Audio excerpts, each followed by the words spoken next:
Alright everybody, welcome to the first ever Raging Idiot Racing League.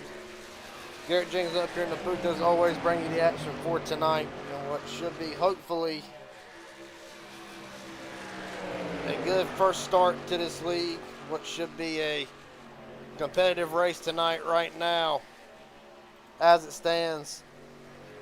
Stephen RIRL, Tyler Stone, Bobby Hadaway, Devin McDonald, Darcy Har, your top five, Jonathan Cross, Blake and Luke, Moselle, Alan Wild, Mike Hauser, the top 10 on the running lineup. My broadcast partner and race control night, Hunter Rozelle, ought to be in the booth momentarily. And right now, 17 drivers have posted a lap, 18 technically. Still a couple more drivers to come to post a lap. 3 minutes left in practice. First and foremost, some familiar names. If you've been following the league for quite some time, you'll find some familiar names in here.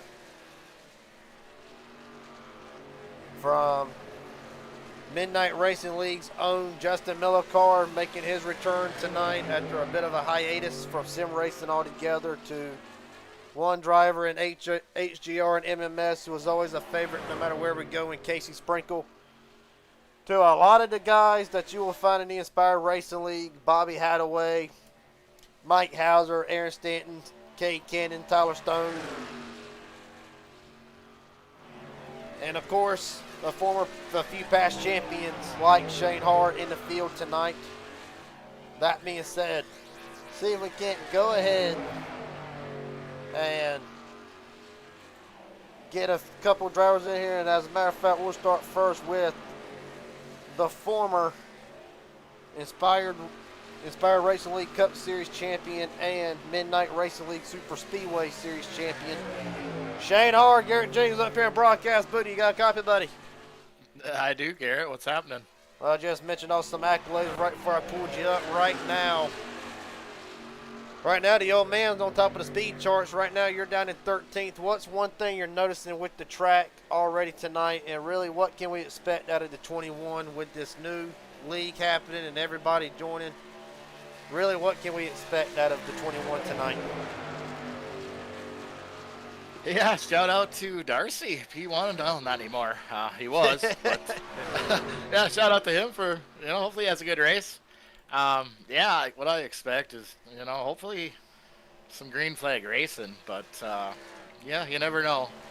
It's the first race we've kind of all raced together, so it's kind of all learning, what everybody does, how everybody drives. So track temps 112, so it's a little hot, but nothing crazy. It might be a little slick out here for some. Yeah, I'm expecting a good race. All right, buddy. Well, best of luck to you tonight. I'll let you get ready here for qualifying coming up in about a minute and a half, and best of luck to you tonight. Hopefully we'll get to talk to you at the end of this thing. I appreciate it. Yes, sir.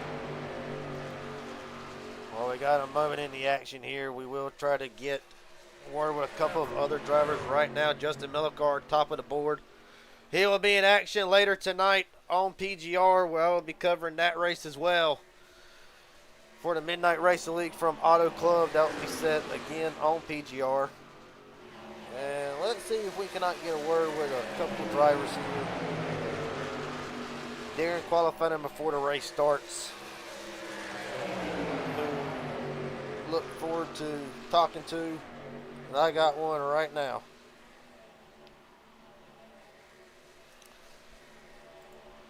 The Buzzsaw, Blake, Moselle, Garrett Jenkins up here in broadcast booty. You got a copy, buddy? Good copy. How are you doing? I'm doing pretty good right now. Now, real fast, Luke, brother, cousin, how does this work here with the 44? Luke? Yeah. Okay. It's kind of like you pulled me up. I thought you came down. No. Luke's my brother. He's Armageddon. because if he goes down, the field's going down with Oh, him like hell. Armageddon. All So right. I'll try to stay with him and keep him in check and have a good finish with Big Bro. Well, right now, 14th on the speed charts. I'll make this quick, and then I'll let you get ready for qualifying here. What can we expect? What are the goals this season? I understand a couple of your teammates coming from road coursing, trying to get their name in the oval racing series. Really, what can we expect tonight out of the 11? The 11, I'd like to think I'm the, oval leader for NSR. These guys are kind of counting on me to put on a performance and keep it clean and, give them some pointers as we go. And hopefully by the end of the season, we've got one, maybe two NSR guys in the top three. We'll see what happens. All right, buddy. Well, best of luck to you I tonight. I'll appreciate let you get ready for qualifying, and hopefully talk to you at the end of this thing. Yes, sir. Join me in the booth, the race control for tonight, my co-broadcaster, Hunter Rozelle. Do you got a copy, buddy? Yes, sir. Well, we're entering what will hopefully be a league that everybody wants to come to, uphold the reputation of one of the hard racing leagues, but a clean league in its own right. Former winner at Daytona and Talladega in your own right. What makes Daytona, what makes this place one of the most challenging aspects, and what makes it so, what makes it so satisfying, makes a driver's day to win at Daytona? I mean, Daytona, any plate race you go to is going to be, unpredictable. You never know how it's going to end up, just avoiding the cautions. And, there at the end, once you get through it, it makes it all that much sweeter. I love this place. It absolutely kills me. I'm not behind the wheel tonight. But it's kind of nice in an aspect that I don't have to worry about avoiding any cautions or getting caught up in anything. So, this place is special. Somebody's going to walk away from here very happy tonight. And right now, that being said, Carson Kenny, top of the board, 52.047 to set the fast lap for tonight. Shane Johnson, top of the board, knocks him off. Nick Kimes, top of the board, 51. Second. Yeah, Har jumps up to second. His son, Shane Har, up to fifth. Kate Kennan, first lap, sixth quickest. The thing with these cars tonight in this league, 3-lap qualifying, 10 minutes to post them 3 laps. The third lap is optional, but it gives drivers a chance. They feel like they mess up. As Justin Miller car, top of the board, 51.402, but they feel like they mess up the first 2 laps. That third lap, critical in trying to just get your name on the board even, because Hunter, we both know track position at a lot of tracks this season is going to matter a lot. Yeah. That third lap, though, for some guys that post a decent lap, could just be an insurance run. If you post a good second lap or a good first lap, finish it out. That's what I'd do, see if I could even, move up a position or two, maybe go to the top of the board. As we see Zachary Tyler come up top with a 51.376. Right now, David McCullough, a little bit of internet issues for McCullough. Right now, Stefan Adrell, top of the board, 51.373, 4-95. Another driver in the mix tonight. Several drivers in the mix. Everybody wanting to walk away with Daytona a winner. I think of one right now is yet to roll off of the pit lane. Stephen Henning Jr., of course. And Hunter, you know how I am. I bring a lot of information from a lot of the leagues I cover. So for those of you not familiar with it, Stephen Henning Jr. came so close in the Inspired 250 to getting the win there. Dominated the majority of the race, only for a technical issue to take him out. Hell, Hunter, I believe you came in second that race. I did. Didn't have very many friends up front as the laps dwindled down, so almost got him back at the line. Josh Henderson was the one that beat me there, but a well-deserved victory. If I only could have improved one spot there, that'd have been real nice. Well, we got 5.5 minutes left, and drivers still posting a lap. We'll get a couple more drivers in here, try to get some of the new faces that will be with us throughout the season. Let's see. Ba-ba-da-ba-ba-bum. Getting the man right now, top of the leader charts, Alan Wild in the booth. Alan Wild, Garrett Jenkins, Hunter Ozell up here in the broadcast booth. You got a copy, buddy? Yeah, I got you. Well, first off, pleasure to meet you tonight. Appreciate you joining the league. Right now, top of the board. When we come to a place like Daytona, of course, I cover multiple leagues, but a lot of them run just Daytona and Talladega. What is the wild card, so to speak, when we come to a track like this? Honestly, every lap's a wild card. You never know what you're going to get. You can start in the back and make it to the front. You can start up front and make it to the back. So it's really just a crapshoot, and we'll see how our luck fares. As for you tonight, the strategy going forward, is it start at the front and just try to hang around in the front, or can we see you and really a lot of other drivers drop to the back and just try to ride, or is it pretty much a 50-50 toss-up? You're damned if you do and damned if you don't, no matter what you do here. My luck in the past has really been if I fall to the back, I end up getting stuck behind the wrecks. So I'm just not going to push too hard, but also not give up as much as possible. So we'll see where I end up, and just try to stay competitive through this whole thing. All right, buddy. Well, best of luck to you tonight. Hopefully, when it's all said and done, we'll talk to you in victory lane. Hunter, did you have any questions for him real quick? No, you pretty much covered it, man. Just be gracious with me on control. That's all I ask. I appreciate you guys. Yes, sir.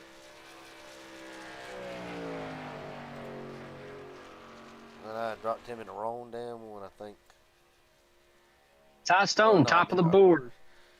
51.360. And for Tyler Stone, that lap came on his second one. I don't know if he's going to try to go for a third one. Top of the board for Tyler Stone. See if we can't get a couple more drivers in here. Well, we got just under 2 minutes. I'll tell you what, I'll pull in a face that right now, I know he's glad to be back. Justin Millicar, Garrett Jenkins up here in broadcast booth. You got a copy, buddy? Yes, sir. How's it going? Well, I was going to try to save this interview for midnight tonight, but I couldn't really contain myself. But welcome back to the sim racing world. Glad to have you back. And I got to ask you, next to you and Aaron Stanton. You'll be the only two drivers who could try to sweep tonight. Of course, Midnight Racing League comes on at midnight on PGR, where I'll be covering that too. Coming back, what would it mean to sweep the night? Yeah, I mean, it'd be a lot for sure. It's definitely going to be hard. I'm still getting used to this. I'm probably going to take it UL in the beginning of the race just so I don't have to worry too much about it. I did one Draft Masters before this race, and I won. So confidence is still up there for sure, but I just don't want to make any enemies today. So if I don't get the win, it is what it is. Hopefully one of the MRL guys can get the win, and yeah, I'm excited. Buddy, I can imagine. Last question I got before I'll let you get ready for the race here. Are there any nerves right now coming back after taking, a little brief month hiatus, get resettled? Again, thank you for your service, by the way. Yeah. Coming back from Japan, I can understand taking the time to try to recuperate. Are there any nerves tonight, or do you feel like the nerves will be shook off the moment the green flag drops? There's definitely a lot of nerves, I would say. It's more so of a thing of, like, I think a lot of people, or at least I look at myself as a high-tier super speedway driver, so I kind of want to, make sure I still got it. And I did, like I said, I did the one Draft Masters, but I didn't really have to do anything to win. I just kind of got pushed, so it's gonna be nervous because I'm still gonna be driving the same way I'm always gonna drive. I'm gonna make those moves that are a little uncomfortable for most, but I mean, we're just gonna have to see how it goes. All I can do is say sorry if I mess up and go from there. Well, Justin, glad to have you back. Look forward to seeing how you can adjust it tonight, and hopefully I'll get to talk to you not once but twice in victory lane by the end of the night. Appreciate your time, buddy. Good luck. Yes, sir. Thank you, guys. Have a good one. If we don't see you after, we'll see you at midnight. Yes, sir. Make sure I dropped him down in the right spot. Dang, I got it right. How about that? All right. Look at you go. Right now, top 10 qualifying about to come to an end. Tyler Stone, Casey Sprinkle, another restrictor plate veteran. Me and Hunter both have experience around him. Alan Wild, Aaron Stanton, Stefan Adrell, your top 5. With that being said, we'll go ahead and run through the starting lineup for 100 laps at Daytona. And we'll roll it through. Tyler Stone, Case Sprinkle on top. Alan Wild, Stephen Henning Jr., Aaron Stanton rounds out your top 5. Stephen Adrell, Zachary Tyler, Kay Cannon, Shane Harr, Matt Morrison is in the field tonight alone. You just talked to him. Justin Millicar rolling off 11th, Lake and Luke Bozell, your fast 12. Hunter, you want to take it away from 13th down to 24th. Starting 13th, we've got Carson Kenny, Nick Hames, David McCullough, Brent Hanrahan, Devin McDonald, Robert Wilhoit, Joshua Cross, Blake Bozell, Darcy Harr, Shane Johnson, and Aubrey Thompson, and Mike Hauser. On down through the remainder field, I understand the SDK being a little bit of an issue tonight. James Hadaway, Bobby Hadaway rounds out the 26 car field. Of course, me and Hunter do not count, which I know Hunter would love to be up there on the high banks tonight. But for now, stuck in here with me. For now. For now. For now. See if we cannot dial up the pole sitter for tonight. Team 5. Tyler Stone, Garrett Jingles up here in broadcast booth. You got a copy, buddy? With Hunter Rozelle. Yes, sir. How y'all doing? We're doing pretty good. Kicking off the first race in his brand new league with a bang. Starting on the pole tonight for Daytona. Of course, a former winner at Daytona, which has been covered here before. I got to ask, though, does this race, is it a little bit different than when you won the shootout in the Inspired Racing League all those months ago, what it feels like? And really, what are the expectations for tonight out of the 66 team?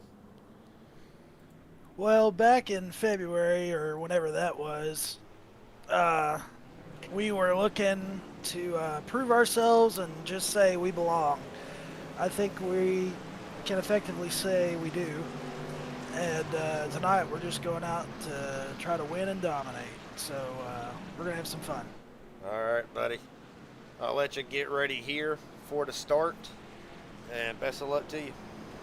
Thank y'all. Y'all have a good night up there. Thanks for starting this. It's going to be a lot of fun. Yes, sir. Hunter, don't forget your pace lap, by the way. Yep, I'm on it right now. Give Hunter Rozelle is going to be jumping back and forth between race control and broadcasting tonight. So just ask that people give him a little bit of time here. Going to be a big learning curve for him. It's getting a man starting to the outside of him. One of my all-time favorite buddies here. Covered him on MMS HGR. Casey Sprinkle, Garrett Jingles up here in broadcast booth. Long time no see. You got a copy? Yes, sir. Well, first off, appreciate you joining this league. I appreciate all drivers who joined this first startup league. For you personally, no stranger to winning at Daytona and Talladega alike. Is there really a plan that can go forward here, or is it pretty much how does Casey Sprinkle approach tonight? I mean, I don't really know. I might try to lead. I don't know much of these drivers, so I don't know if they're going to be chaotic or if they're going to be very clean. If they're very clean, I'm going to try to stay up front, but if it starts getting chaotic, and I'll probably just back out because it is 100 laps, no fast repairs. I'm not used to these long races, so I'm just going to try to keep my truck safe. If I have to go to the back, I will. Well, buddy, what would it mean? Of course, like I just said, no stranger to winning at Daytona and Talladega. What would it mean tonight to get a win again at the World Center of Racing? That'd be awesome. I mean, first time in the league, first race for this league, be sick. First time me racing at one of these tracks in a while. I ain't been doing a lot of money racing recently, so definitely help my confidence going into the next races, even though a lot of them ain't super shooters. Well, buddy, best of luck to you now. I'll let you get ready here. Hopefully when it's all said and done, we'll get another Casey Sprinkle interview. All right, thank you. Yes, sir. Last but probably not least, several drivers running my name on their truck tonight. One in particular, as always, ran the Raging Idiot Racing Network scheme for the longest time, and he'll be rolling off for Stephen Henning Jr. Garrett Jenkins up here at broadcast booth. You got a copy, buddy? Yeah, there. Well, we've been here before. Mentioned earlier at the top of the show, the heartbreaking Inspire 250. Do you feel like tonight at Daytona, do you feel like this track owes you one, not just for that race, but for several races that you feel like you couldn't get back? Where's the confidence level real quick for the 22? Hell, we're just in there. We're hanging out with the boys in the chat, hyping ourselves up. Confidence is good. Wish we got pulled, but I'm glad Ty got it out of all of us. So happy to be sitting here in fourth and see where we go from there. I just hope we make it to the end, and this time we can be talking to you in victory lane. Hopefully so, buddy. Best of luck to you tonight when it's all said and done. Hopefully we will talk to you at the end of it in victory lane. Thank you. Yes, sir. With that being said, the field getting ready for tonight. Tyler Stone, Casey Sprinkle, bringing us down for the start. Appreciate everybody tuning in on a Friday night to the Raging Idiot Racing League. At the end of it, one driver can say they won at Daytona and they won the very first race of the league. We're going to find out 100 laps from now. We're rolling from Daytona. Outside lane there from about the 6th car on back. Everybody kind of got jumbled up there to see the 59 or the 69. He got to an early lead here. Right now, Casey Sprinkle up to the top of the outside lane. Already rolling despite the checkup as the field turns off of turn 2 down the back straightaway. See that? It's the first 5 cars in the outside lane there. They're a little bit more organized. They've got a little bit more help. But that inside line, I think once this race goes on, we're going to see that become the predominant line. Casey Sprinkle threw a block on Stephen Henning Jr. Almost got Stephen squirreled up there for a moment. Sprinkle will lead coming off of turn 4. First lap of the new league. In the books, going to be side by side to the line. The drill top spot, first lap led. Bonus points coming into tonight. Pretty simple in a way whenever you think about it, but very, very important as Sprinkle battles back to the inside here. Kay Cannon running up in the 4th spot. Back to the bonus points thing real quick. 1 bonus point for the pole. That already goes to Tyler Stone. Fast lap of the race will be a bonus point. 1 lap or 1 bonus point for winning a lap along with the most laps. So 1 bonus point for most laps led. And Hunter, here's the big one that a lot of drivers will probably have to try to keep in mind. 3 bonus points for the driver with the drivers who have a 0x at the end of this race. That would be an additional 3 bonus points along with the 5 bonus points for winning. So in total, 8, 9, 10, 11, 12 bonus points up for grabs. And for those that don't understand what we mean by X's, iRacing gives incident points. Depending on how many you have, can lead to a DQ. We do not run that type of system, but the driver with 0 X's will get the additional 3 bonus points, sort of as a reward for being the cleanest driver out there or drivers. And Hunter, how critical is it going to be for a driver like that to try and keep them bonus points in check, especially them 3? I mean, bonus points are always a good thing to have. You know, it's kind of a security blanket. You know, just, I mean, that could make or break your championship hopes. We've seen it before. You know, anytime you come into Daytona, it's a good race if you even finish it. So it's definitely going to be challenging on a lot of these guys to finish with 0 incident points. But, I mean, also, they're also going to race hard too, so it's going to be fun to see how this pans out. But hopefully we've got several people with 0 X's at the end of this thing. Aaron Stanton quickly making his up through the field. Right, well, actually started 5th up to 3rd, actually trying to make his way to the lead. Really won it, kind of gets the apron a little bit. Matt Morrison, the winner. I believe it was Matt Morrison, the winner from Midnight Racing League at Pocono a couple weeks ago in a dramatic finish. They are right now started 10th up to 3rd. Right now you see the biggest gainers and droppers of the race so far tonight. And right now, Hunter, as I look at the screen, Robert Wilhoit up 10 spots, Luke Moselle up 5, Matt Morrison up 8, Adrell obviously up 5, leading this thing, but a couple of drivers in the back. Justin Millicar, one of them, dropped 12 spots. Tyler Stone, the pole sitter, down 10. You'd think a lot of drivers are trying to find their teammates or just try to save a little bit of fuel, while others are just trying to figure out the truck, how it handles. But really, if you're in the truck right now, what's your mindset going into this? I mean, anytime you're at a plate racetrack, it's going to be fuel mileage. You're going to want to make sure sometimes you push early and then you save a little bit. You know, every driver right now has got a different scenario going through their head of what they can do to either A, win it, or B, what can they do to get to the front, put themselves in a good position for pit stop. So I think we're going to see quite a bit of shuffling through the first several laps here. I mean, they're still single or double file right now. Once we see them kind of single file out, I think that's where we'll see the fuel strategy and the fuel saving come into play. Here's Stanton to the top spot. 6 down, working lap 7. A ways to go, but right now, the driver who right now leads the Inspired Thunder Series points on the Inspired Racing League side of things, right now leads at Daytona. Matt Morrison right behind him. Tyler Stone, Casey Sprinkle, Stefan Adrell was a top 5. Kenny Cannon in that 2014 Dale Jr. throwback truck moves up into the 5th spot, and really outside of the league, it's been a rough year for Kenny Cannon, but has finally found his footing in 2026. Already off to a good start with several wins this year already, and right now, of course, Hunter, you can never sleep on Kenny Cannon. Of course, me and you both have raced with him. No, you know, there are some tracks that he does better at, but you know, going into a track that he's good at, you definitely can't sleep on him. As we see a little bit of 3 wide action with the 44 going up 3 wide there.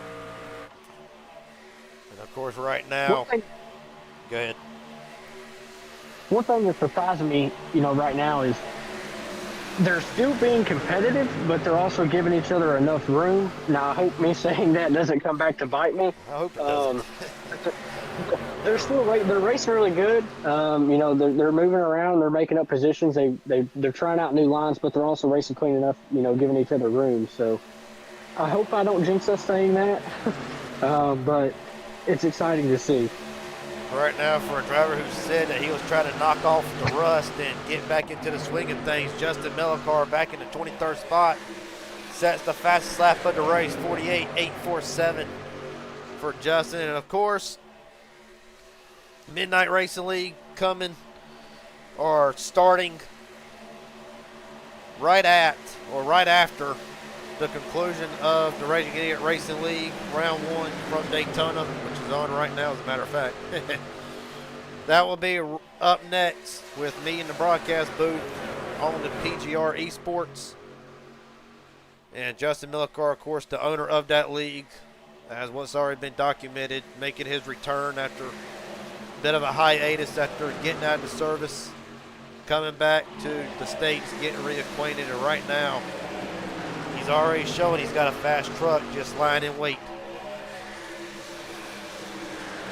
Yeah, you know, it doesn't surprise me. He wanted an EOL to start the race, but obviously speed's there. But sometimes riding at the back of these things is the winning move. You know, if you can avoid some of the carnage and work your way up through the field, then you'll have a good shot at the end of it. Right now for Justin Millicar, I think a win tonight would be special. Right now, he's running right behind Mike Hauser. And Mike Hauser, another one that comes over from the Inspired Racing League. And really, what can we say about Mike? From the short time that I've known him, been a very, very consistent driver in his own right. Always, normally is there at the end. However, in a few other leagues, Daytona really has not been nice to Mike Hauser, to say the least. But for Mike, I think he is like a lot of drivers, just survive tonight. Just survive, get to the end, have a shot at it, as Casey Sprinkle jumps right back up to the top spot again. And really, consistency is going to matter in a format like this with no chase. Really, Hunter, how important is it to get your season started at Daytona off on the right foot? 20 weeks, yes, but this could be a race that could haunt a driver 19 weeks down the line in a championship. How critical is it tonight to try and get the season started on a good note? I mean, you've seen it firsthand. You've dealt with it with me. I mean, starting your season off on a good note is always good.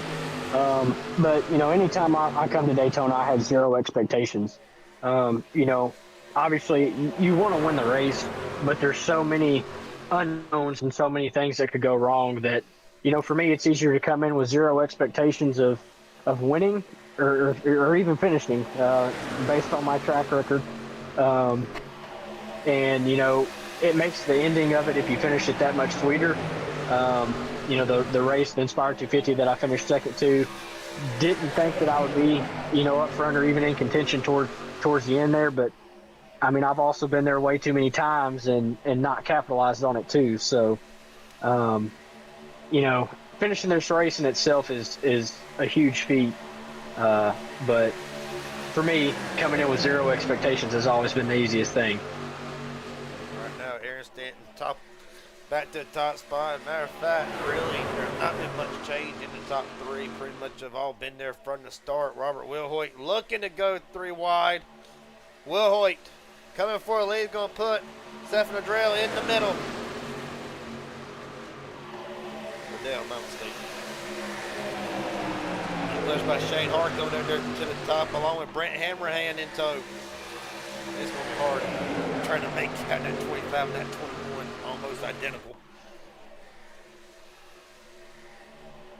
All right now, oh, Hammerhand, whoo, almost got into Casey. Got away with it there. Yep. David McCullough working up inside the top 10. Elite Motorsports owned, and really, if you're new to the, well, everybody's pretty much new to the league, as right now Casey Sprinkle hanging out in Hammerhand to dry for the most part. A little bit of contact, hard contact again. Coming into tonight, trying to give a rundown to teams. Hammerhand and Sprinkle still making contact. They saved it. The 25 kept it straight.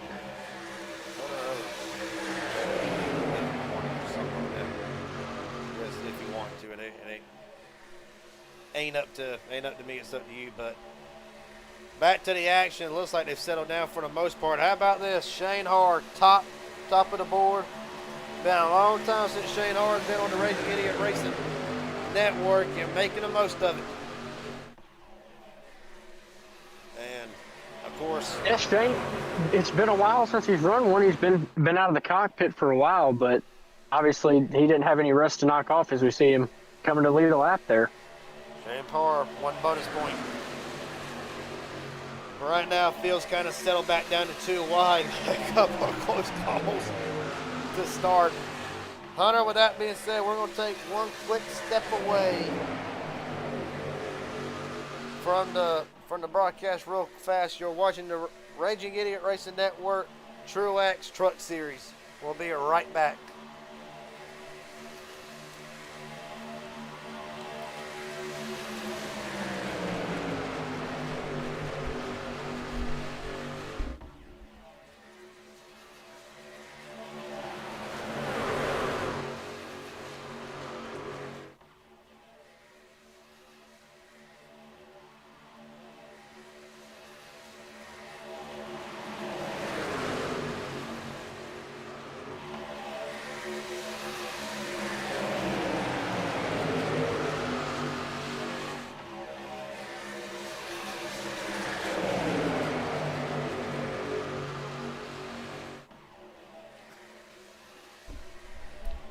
folks. I apologize. I had to take a quick step away from the action. Back live from Daytona.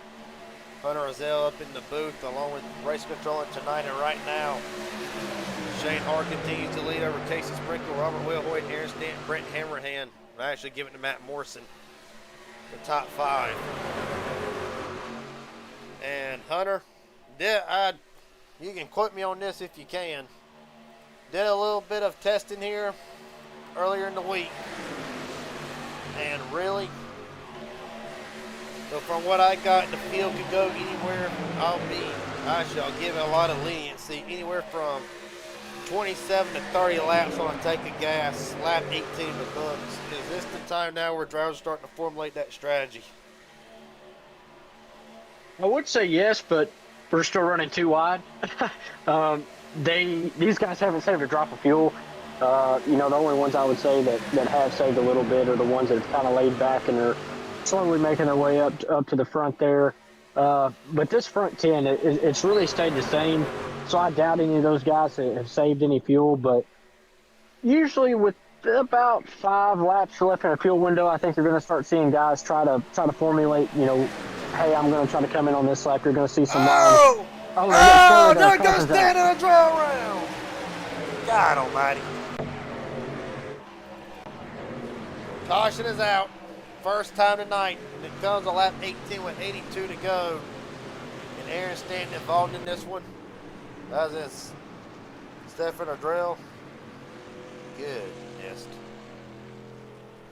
Well, there went 2 fast trucks right there. Well, I think we figured out the pit strategy. You don't say. All right. Look at it here on the replay here, brought to you by Fast Frizz Wrap Shop.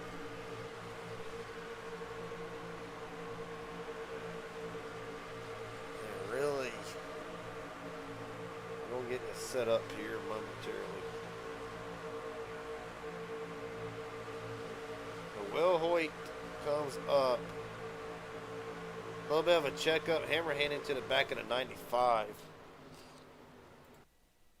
Rewind it here. It looks like Will Hoyt comes up the track there, checks everybody up, but looks like the 25 never did get off the 95's bumper and just offset push him, and it was off from there. Right, in the same breath, of course, the outside lane kind of does get accordion.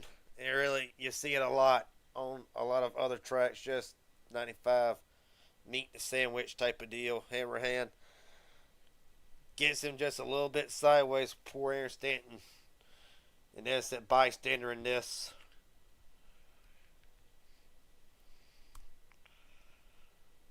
Right on board with Aaron Stanton.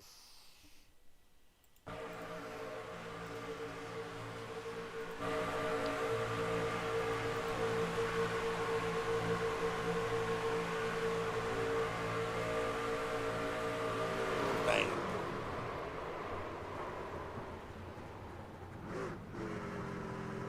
Stanton does a hell of a job keeping it off the wall.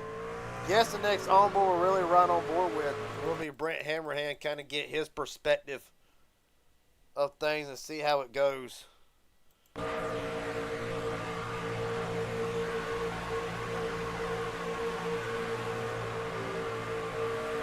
Brent kind of never gets off of him in a way.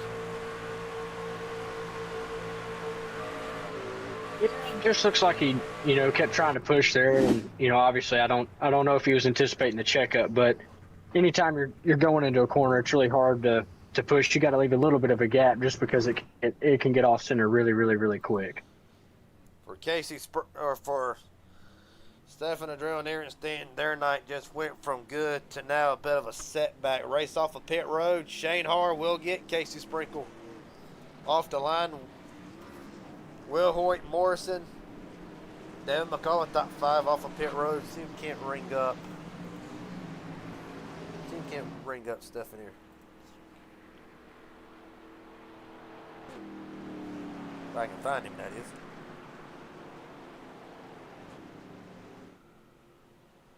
Does not appear Stefan Adrell is in the Discord at the moment.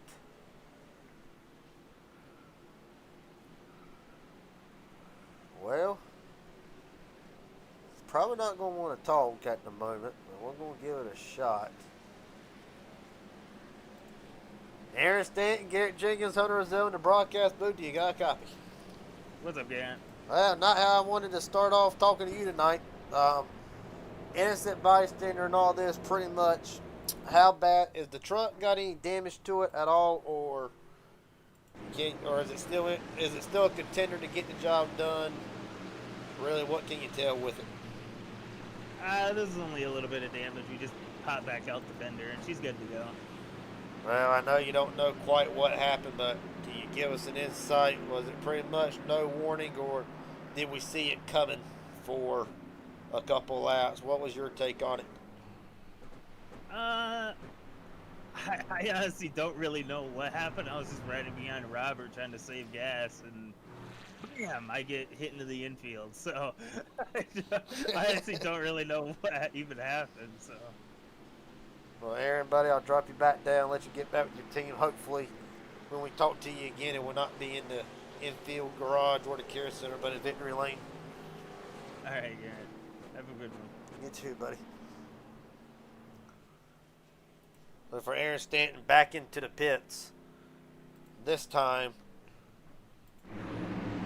as the field gets set to go back, Shane Hart, Casey Sprinkle, Robert Wilhoit, Matt Morrison, David McCullough, Luke Bozell, David McCullough, Gay Cannon, Darcy Harr, Tyler Stone, Alan Wild, the top 10. Well, Hunter, it went further than I believe what a lot of us thought. Is this kind of the wake-up call now? Is it the calm before the storm, or do you feel like these drivers can keep on going? Historically speaking, cautions breed cautions.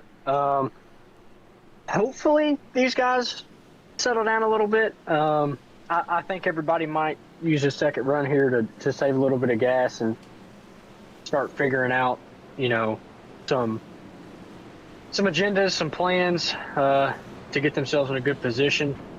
But it's to be determined. I don't want to speak too soon yet. I don't want you to neither, to be honest with you. To rerun the teams again going forward, Elite Motorsports has, for this race, David McCullough, Carson Kenny, Matt Mettler. In the field, another might be Matt Morrison. Actually, I don't think Mettler's in here. So, yeah, Matt Morrison. That is for Elite Motorsports tonight. NSR Motorsports, Josh Cross, Luke Bozell, and the Buzz Saw, as he likes to be said, if I can ever get it out. Blake Bozell. That is the three drivers for NSR Motorsports. SLF has Nick Haynes in the field tonight. The rest of them teams are kind of categorized.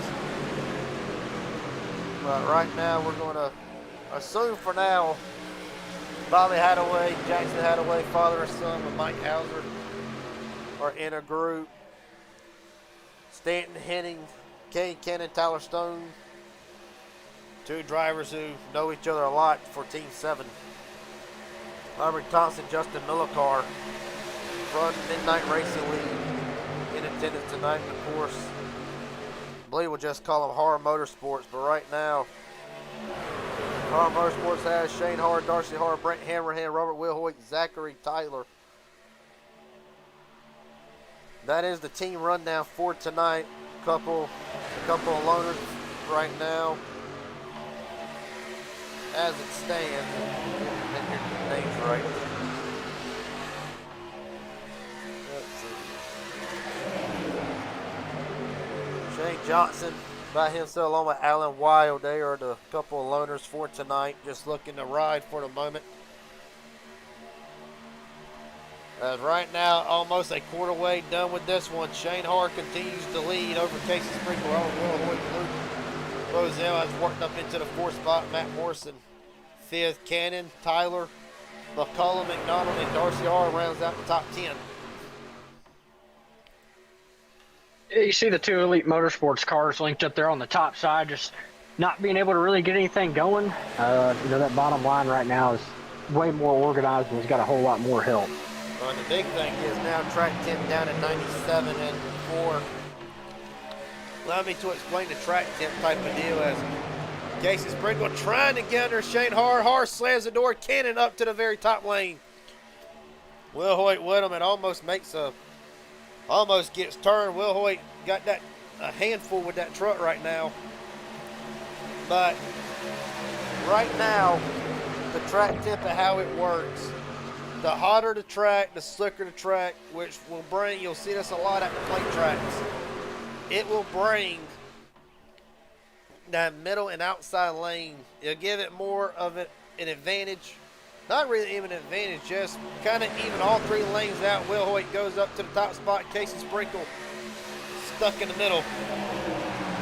But the cooler the track gets, really the more the bottom lane really starts to prevail here.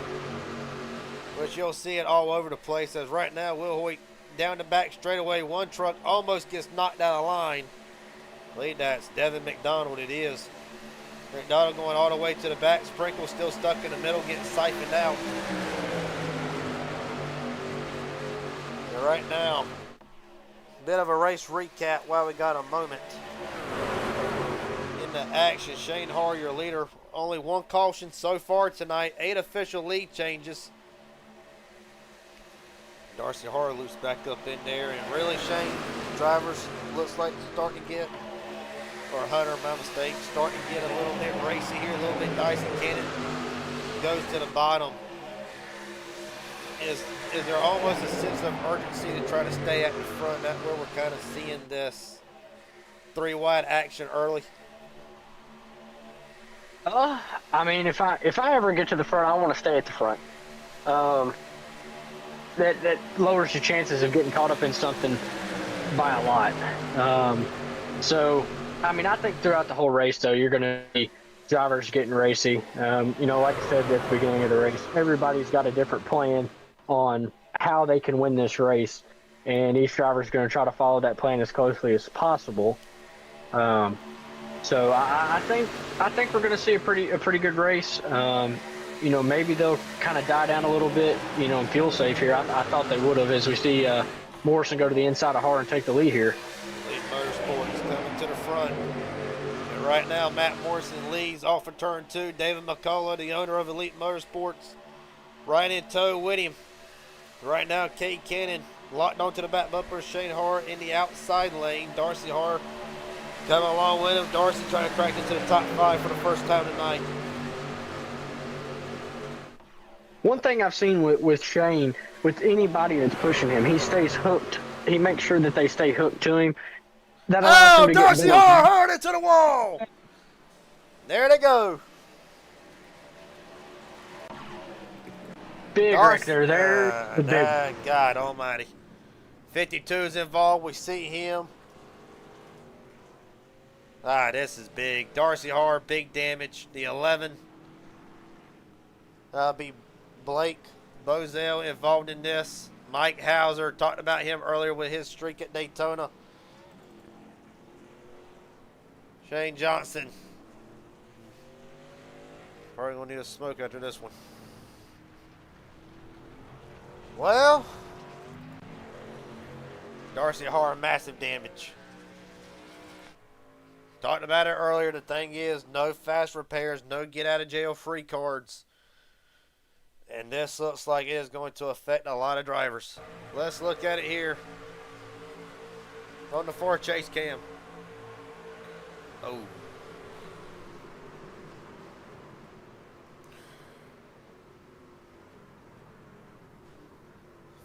Bobby Hadaway hard into the side of Darcy. Look at it one more time in slow motion here. Get a couple of onboard shots as well. Like the 59 just got to run and try to take it to the outside, and Darcy comes I up. don't think. If Darcy comes up. That's the door. Tries to shut the door. Unfortunately, Casey already had his foot in the door. Let's see. Look at it one more time here. Casey goes up. kind of hard to say if Darcy does go up. All right. I know, rewinding a lot here. Yeah, looks like the 52 Arca break there too, coming from the back of the pack, and Yeah, Darcy just comes never up checked on the up. 59. Darcy comes up. Of course, we'll have to look at Bobby Hadaway here in just a moment. Let's run on board with a couple of drivers. First one being Carson Kenny. Get an on-board shot with him. Really, I don't think Kenny's going to be too badly affected out of this. Well, decent damage to the front of that machine.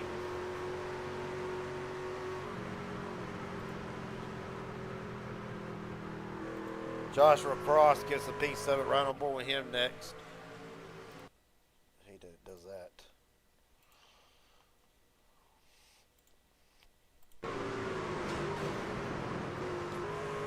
The consequence of Daytona just pretty much falls in a lot of drivers' laps.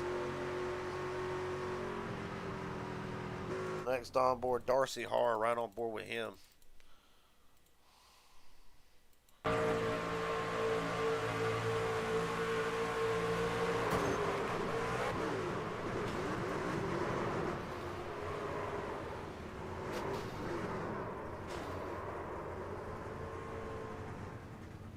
Last on board we got Bobby Hadaway with an Arca brake type of deal as well, apparently.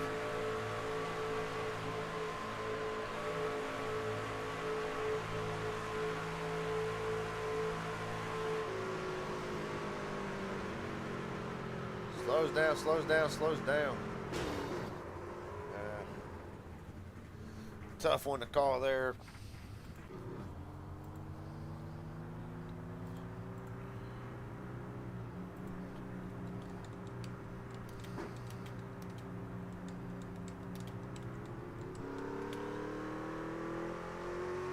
Well, that being said, getting the field reset here. Matt Morrison, your leader. The field gets set for the one to green. First big one of the night.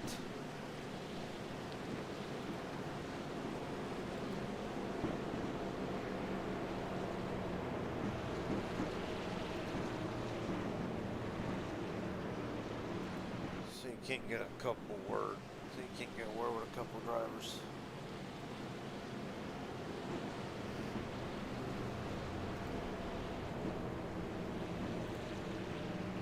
Kenny Carson, or Carson Kenny, Garrett James up here at broadcast booth. You got a copy, buddy?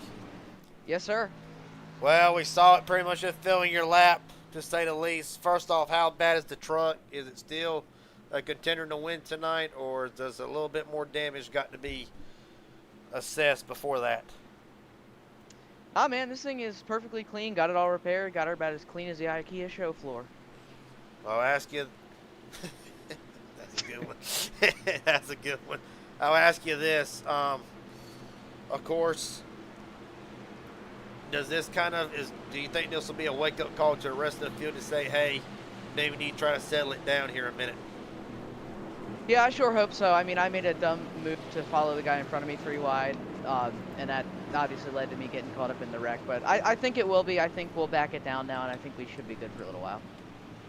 All right, buddy. Well, best of luck to you tonight. Hopefully, we'll still get to talk to you at the end of this thing. Absolutely. Thank you, guys. Yes, sir. Taria Rackett, Matt Morrison, Shane Hoare. Your top 2, Cade Cannon, Robert Wilhoit, Tyler Stone, David McCullough, Alan Wild, Aaron Stanton, Stephen Henning Jr., Stephen Adrell, your top 10. All right, Hunter, just mentioned it to him. Hopefully this will be the wake-up call these drivers need to try to settle it down for a little while. Just right, 69 laps to go.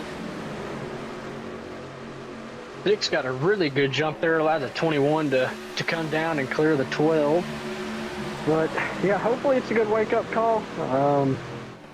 Still got a long way to go. You're not going to win it right now, so the only thing you can do is put yourself in a position to win, and wrecking out is not that. So I'm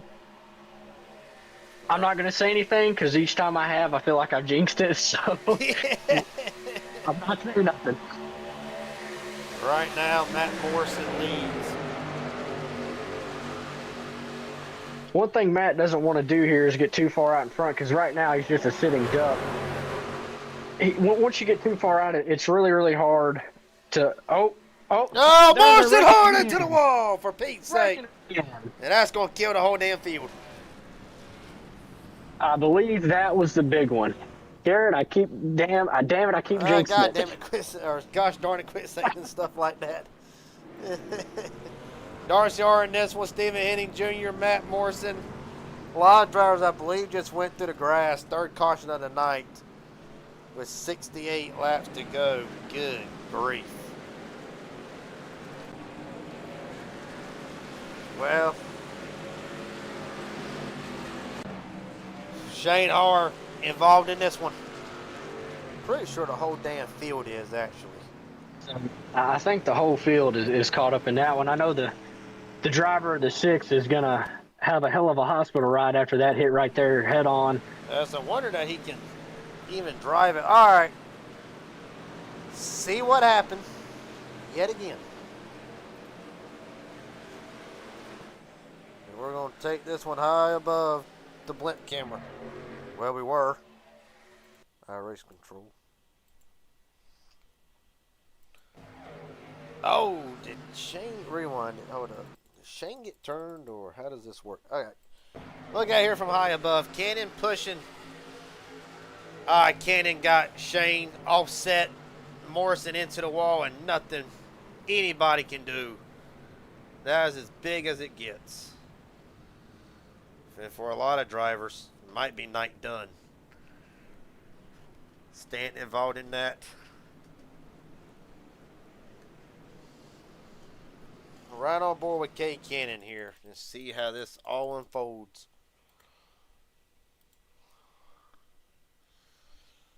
Good grief.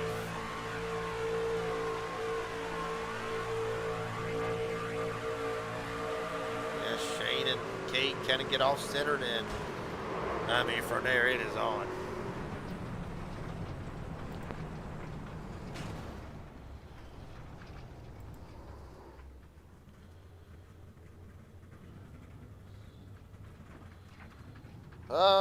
Hell, Aaron Stanton's on board.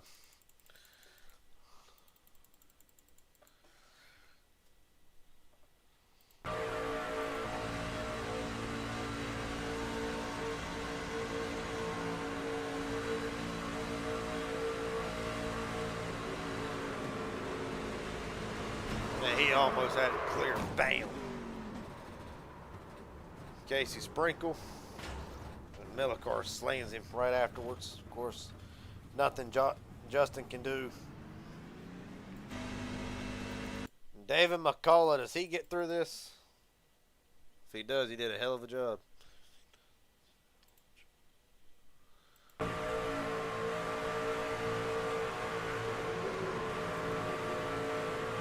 Just barely.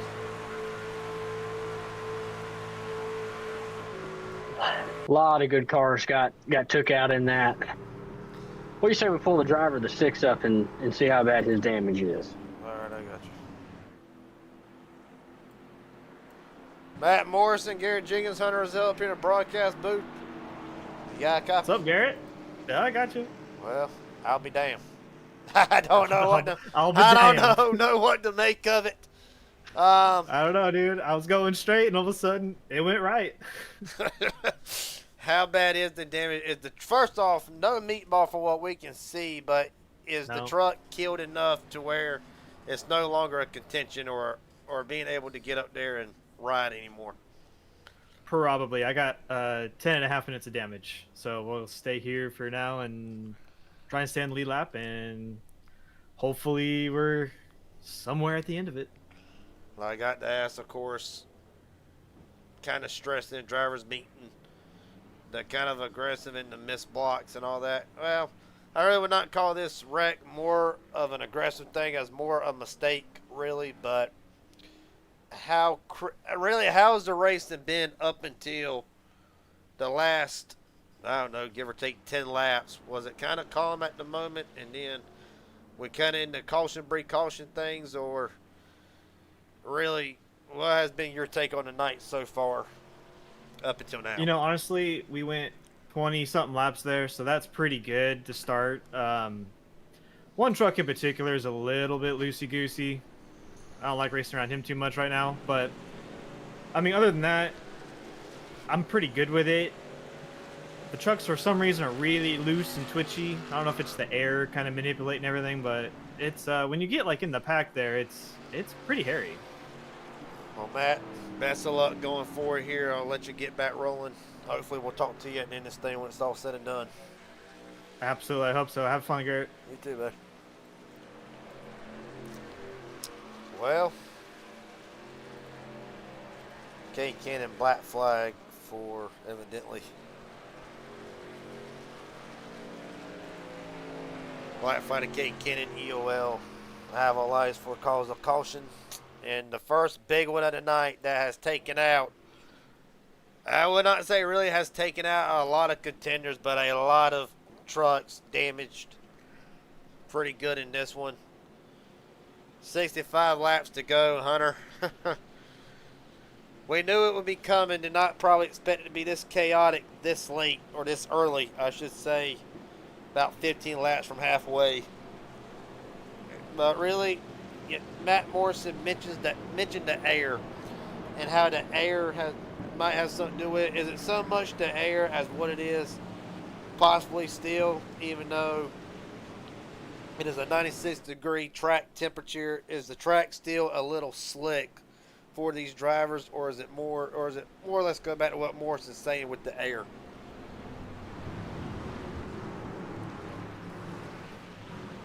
Give me just a second, Gary. Oh, you're good. With that being said, I'll give him a second. Robert Wilhoit, Luke Bozell brings us down to the United Rails restart zone. David McCullough, Carson Kinney, Jonathan Cross, your top 5. Let's try this again. Green flag, we're rolling.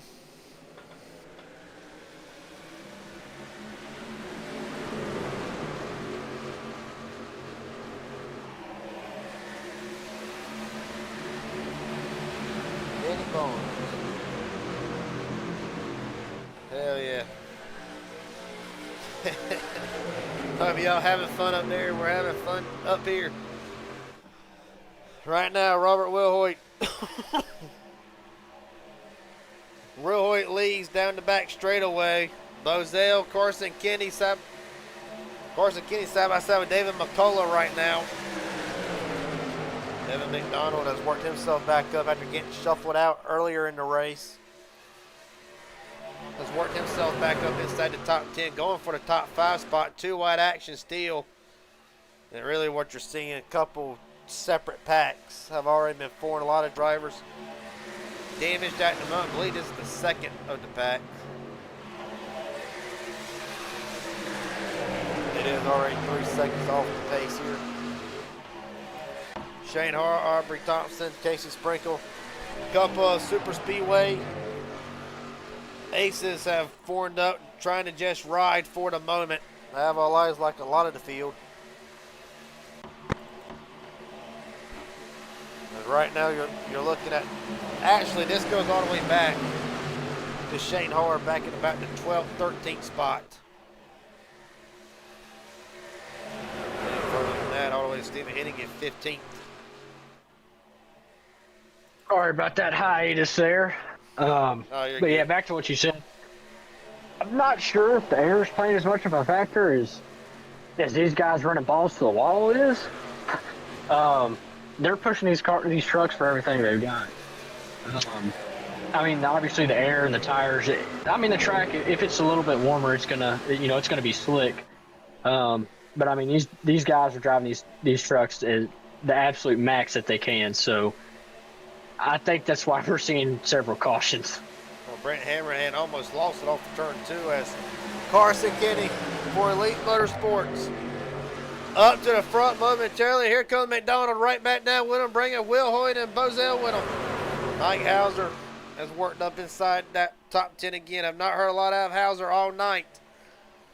Because right now, Jackson Hadaway almost contact with, I believe, I'm not even sure who was in that 2 machine. That 29, Zachary Tyler. The 59's putting up a fight 3 wide back here with Shane Har in the 2 car. He's holding his own. An eye on that, Casey Sprinkle. Of course, longtime viewers of the Raging Idiot Racing Network, when I covered HGR, MMS, you saw Casey Sprinkle's name pop up a lot, and a lot of the times it was in the winner's circle. No stranger to getting the job done at Daytona and Talladega. For a while there, I believe 7 straight HGR races. 7 or 8, Casey was on the pole. Of course, that's whenever I was covering it every day of the week. But Casey jumping on the bandwagon for the Raging Idiot Racing League Truax Truck Series. And right now, trying to make the most of it, but it's been an eventful night for the 59, as for a lot of drivers. That 0 incident points for several guys is off the table now. As a matter of fact, I'm looking on the iRacing thing, them 3 bonus points are gone entirely. Except for me and you. I mean, we're out of the race, so we'll get them 3 points, but... Casey Seats is out, and me and you. So I'll take the 3 bonus points. Well, fair enough then.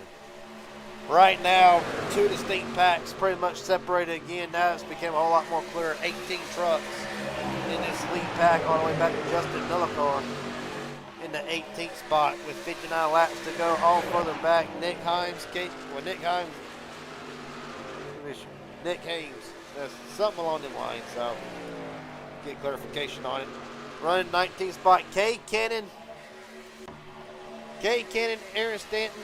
Stanton was somewhere in there, Stanton way back there, but there you see Cannon, Blake Bozell, Morrison, Johnson, Bobby Hadaway, Darcy Hart, Aaron Stanton. That is pretty much what's left of this field, and a lot of them drivers probably suffering a lot of damage steel. But right now, Carson Kenny to the top spot, and Hunter. Oh, Casey's found himself back up there again. Casey's hungry. He has not let off of the back bumper of this 8 car.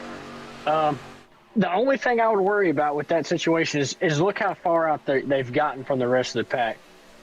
That's going to allow the rest of the pack to build up a bigger run, catch them, and they're just sitting ducks. One thing that I saw earlier, the 21 before that whole caution happened, he is really, really good once he gets to the lead. He stays just out of the throttle enough to where he keeps him on his bumper, but he's also able to keep the lead, and he doesn't get too far out there to where they can build up a big enough run, as we see the outside lane doing right now. Just as quick as you get out there, you can get caught right back. Right now, Devin McDonald going to try to pull Shane Horn at 21 up to the front. We'll see if Casey goes up the block. Not quite. Decides to stay to the bottom, pushing Kenny at the moment. And really, probably one of the odds-on favorite to win this race. And really, call our shots early if you want, but probably odds-on favorite to be a championship contender would be this 21 machine of Shane Har. Of course, longtime viewers know just how dominant he can be. And of course, nine wins in a championship, the first ever Inspire Cup Series champion in that regard. And really, pretty much, as we go on, we're going to find the drivers who can try to rival or even do rival Shane Har for a championship here. It's going to be fun to see over the next, after tonight, 19 weeks, to see how it plays out.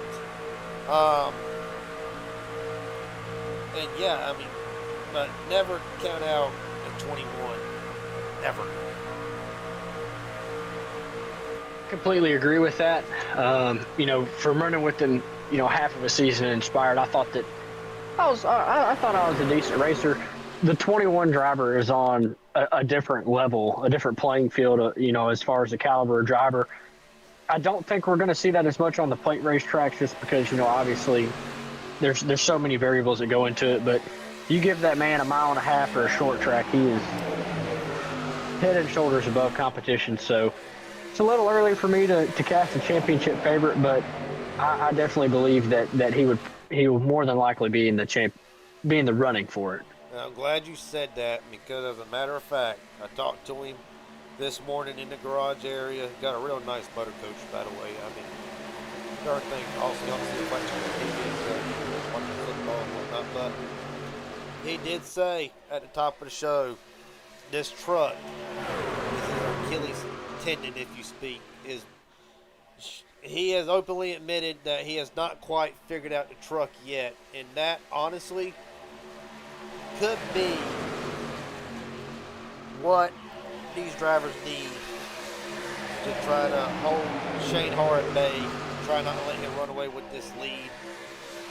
Because, and let's face it, I mean, I've driven these trucks a few times, mainly on the super speedway side. These trucks, they're not easy to drive. They are a handful. Casey Sprinkle makes sure that goes all the way to the bottom of the track.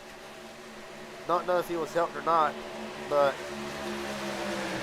really, and Hunter, you know this probably more than I do.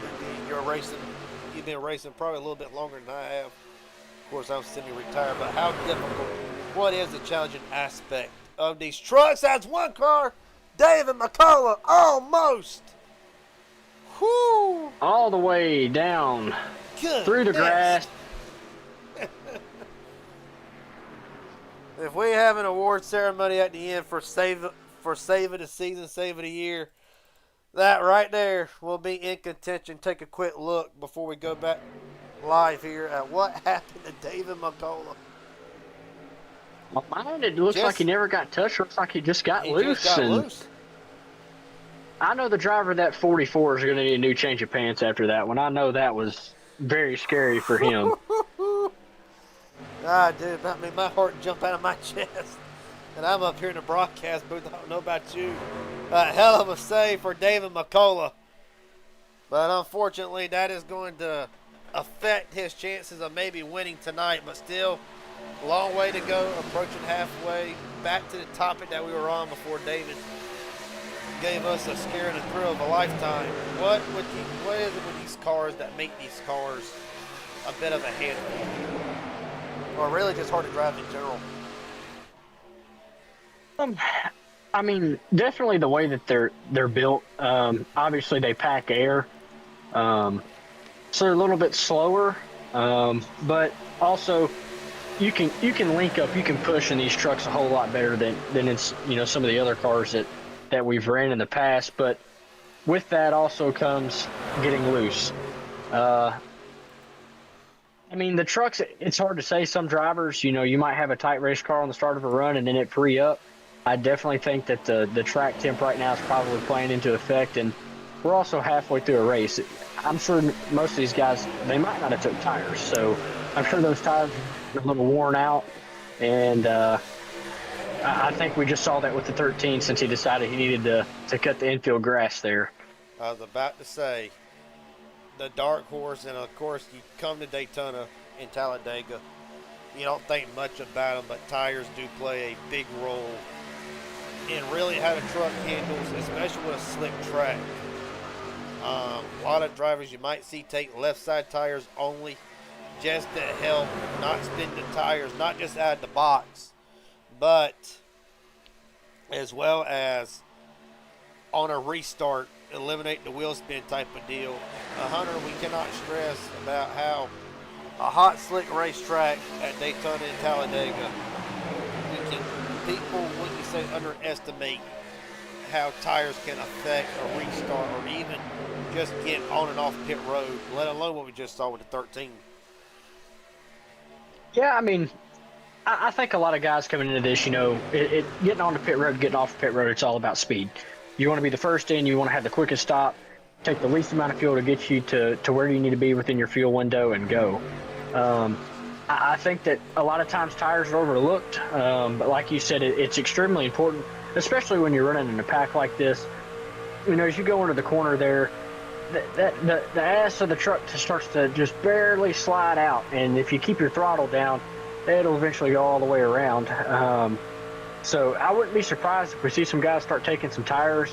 I definitely would if I was in one of these guys' positions, just because on a restart, getting on and off the pit road, you don't want hot slick tires. You're not going to be able to get the fire off or get slowed down as good as you need to. So I think we'll probably see a couple guys take some tires on their next pit stops. Right now, Shane Johnson running in the 20th spot has not been the 9th. Got the 3-1 in it, really. And it just goes back to what we talked about earlier as he's actually running back here. A little 4-car pack. David McCullough latched on to them. That little 4-car pack also has Blake Bozell, Shane Johnson, obviously, and Nick Haynes.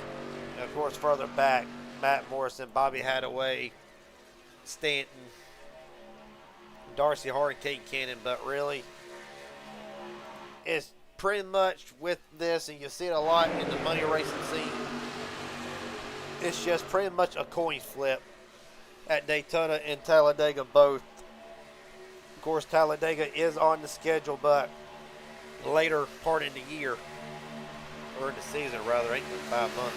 But how really, there's not really a key to being able to dominate and win at Daytona all the time.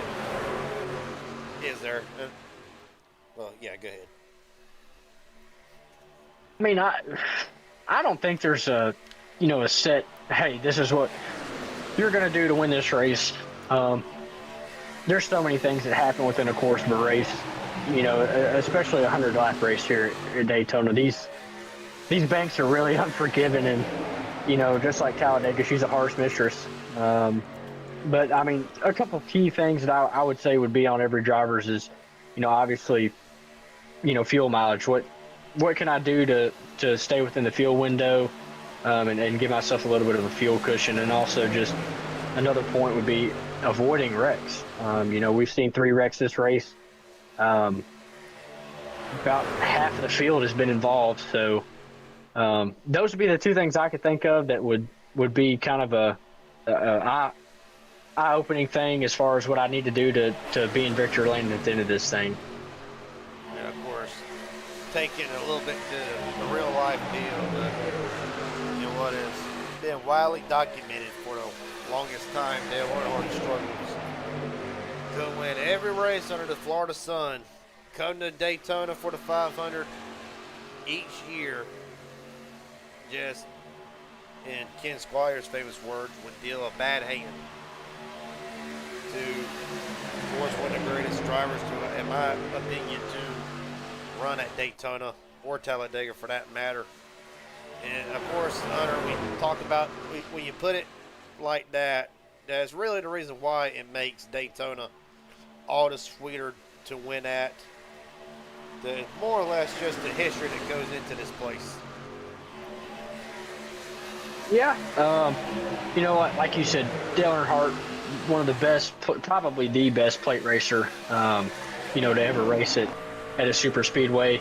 Led the 500 right there at the end so many times. Hit a seagull. He's of all things lost a tire. Was leading with 3 laps to go and was barrel rolling that lap. So it's a very, very unforgiving racetrack. And from mine and your perspective, we've been so close so many times, only to come up short right there at the very end. So we're in contention for the WWSS win earlier this season for that league, and 3 laps short, we're involved in a wreck.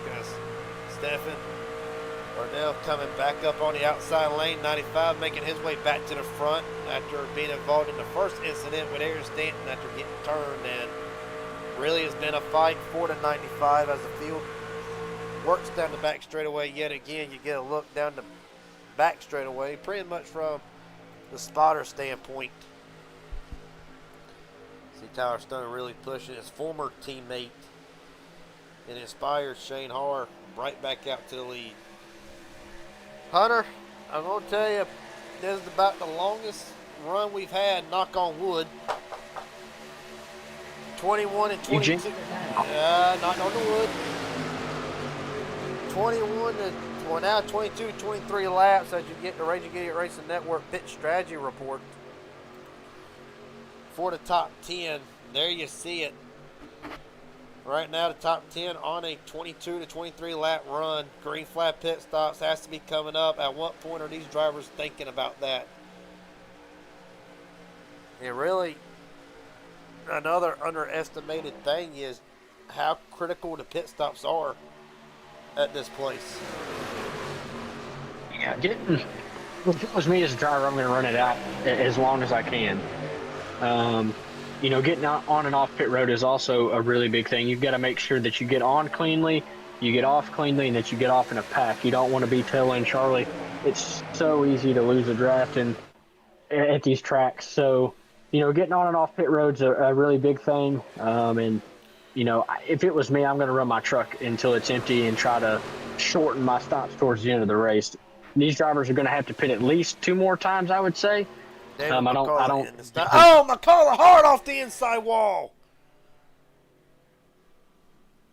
So did not mean to interrupt you there, Hunter, but David McCullough slams the wall again. Going to take a quick look at it.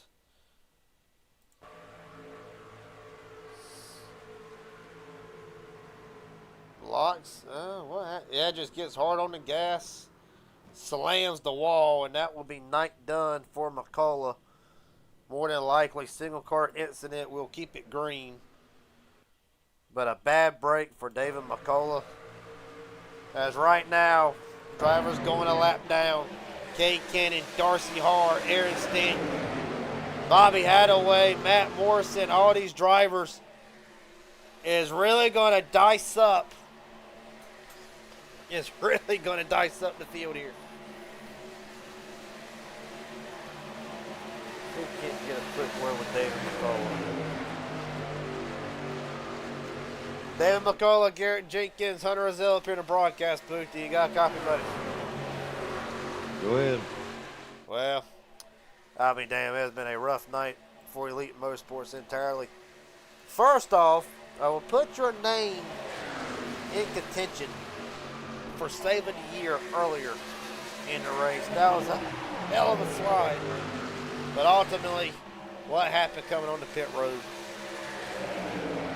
I called out my pit, and I don't think the 11 behind me heard. So I tried to send it in there farther than I wanted to because he wouldn't get off of me.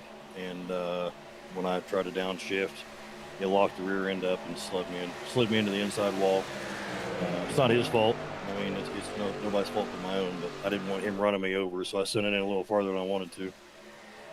But of course, one of the drivers as green flag pit stops happening now. Casey Sprinkle, that's going to be the caution. David, give me 1 second here. Real fast, how has the track been tonight?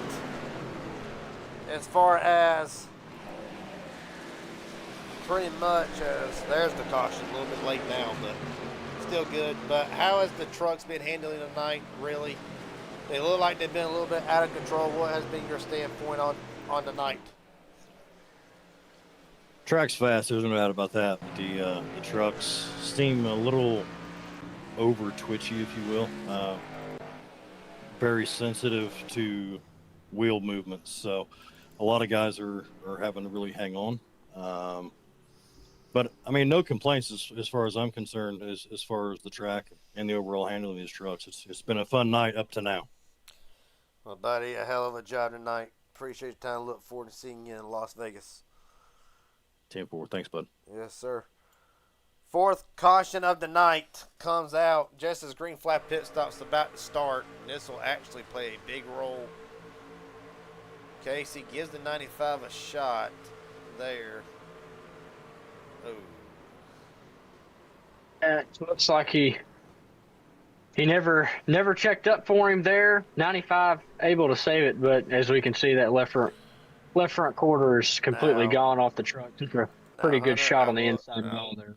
I'm going to ask you this as a league owner and a broadcaster. Does the 95 call out he's pitting? He did not call out, but he did hotkey it. So okay, he did hot. So they saw. So okay. Well then, did everything right tonight for the 95, but it will come night done. Carson Kenny also involved in this. So Russ right on board with Carson Kenny through this.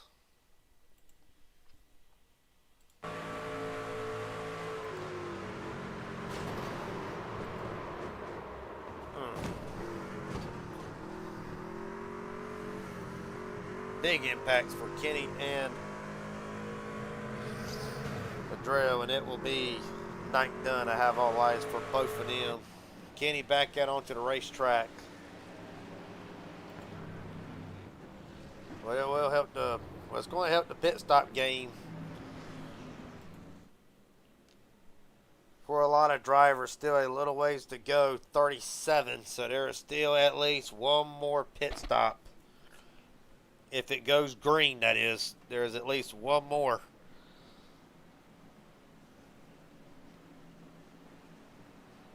As the field comes in now, 37 to go at the line.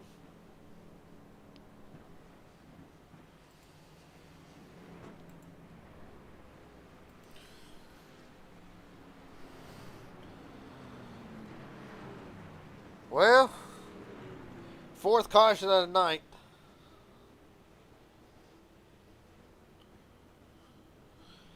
It has been a bit of a crazy race to say the least. Tyler Stone, Joshua Cross, Luke Bozell, your top three off of pit road. As a matter of fact, I believe they stay out. They did. They actually had pitted 2 laps prior to that, so it actually works out big for Tyler Stone. Couple of drivers still getting service. Casey Sprinkle, Shane Harr getting some more damage fixed. Harr rolling. Cannon more than likely getting some service done.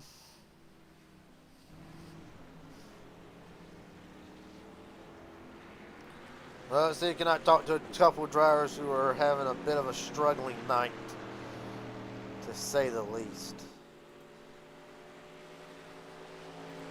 Gay Cannon, Garrett Jenkins up here in broadcast booth. You got a copy, buddy? What's going on? Well, it has not been the run at Daytona that you have been hoping for so far. First off, want to talk about the truck. How bad is it messed up so far, and do you still feel like there's a chance to get to 88 to victory lane, or at least salvage a good run tonight? We need to get back to the lead lap first and foremost.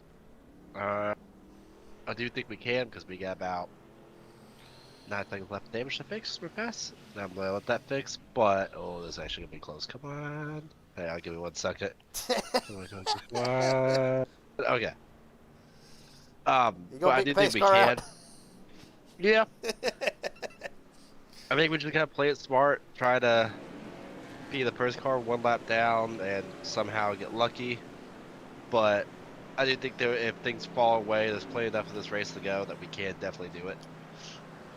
Well, buddy, best of luck going forward here tonight. Hopefully, get back on that lead lap and try to salvage a good run out of this tonight.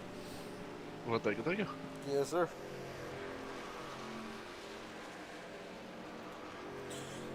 So right now, to re-rack the field, 4 to 1 to green.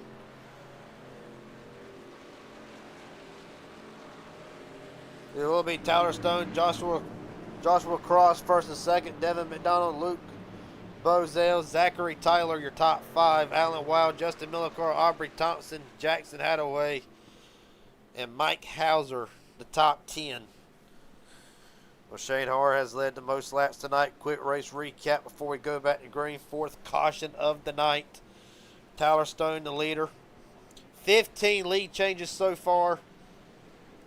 It has been competitive. We've had 2 good green flag runs. And right now, just depending on how it goes from here on out, it's going to be, in a way, if they can get through a green flag pit stop, it will be about who gets on and off of pit road the best.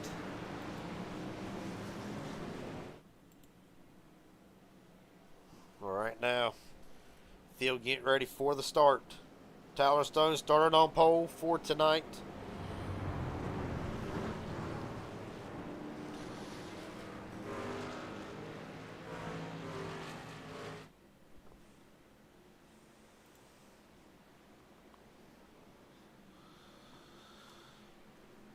As here comes the field into the United Rails restart zone. Tyler Stone brings us down. We're rolling again.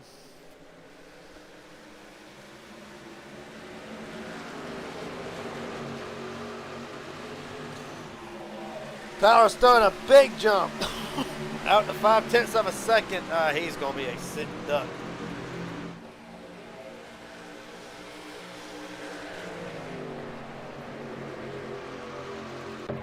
Luke Bozell runs after him along with Alan Wild down the back straightaway. Aubrey Thompson, Justin Millicar holds on to the top 5 spot.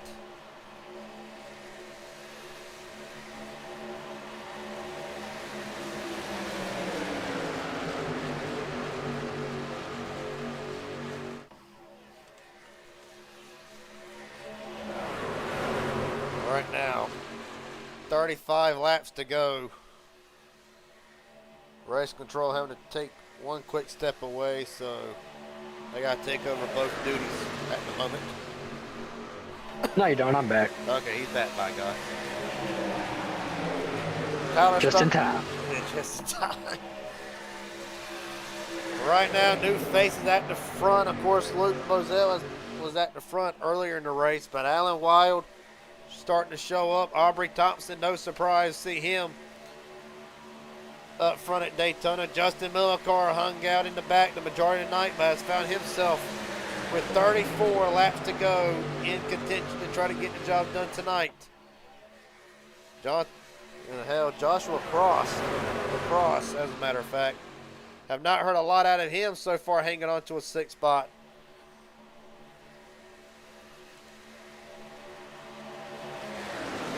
$33 to go. Hunter, 1 pit stop.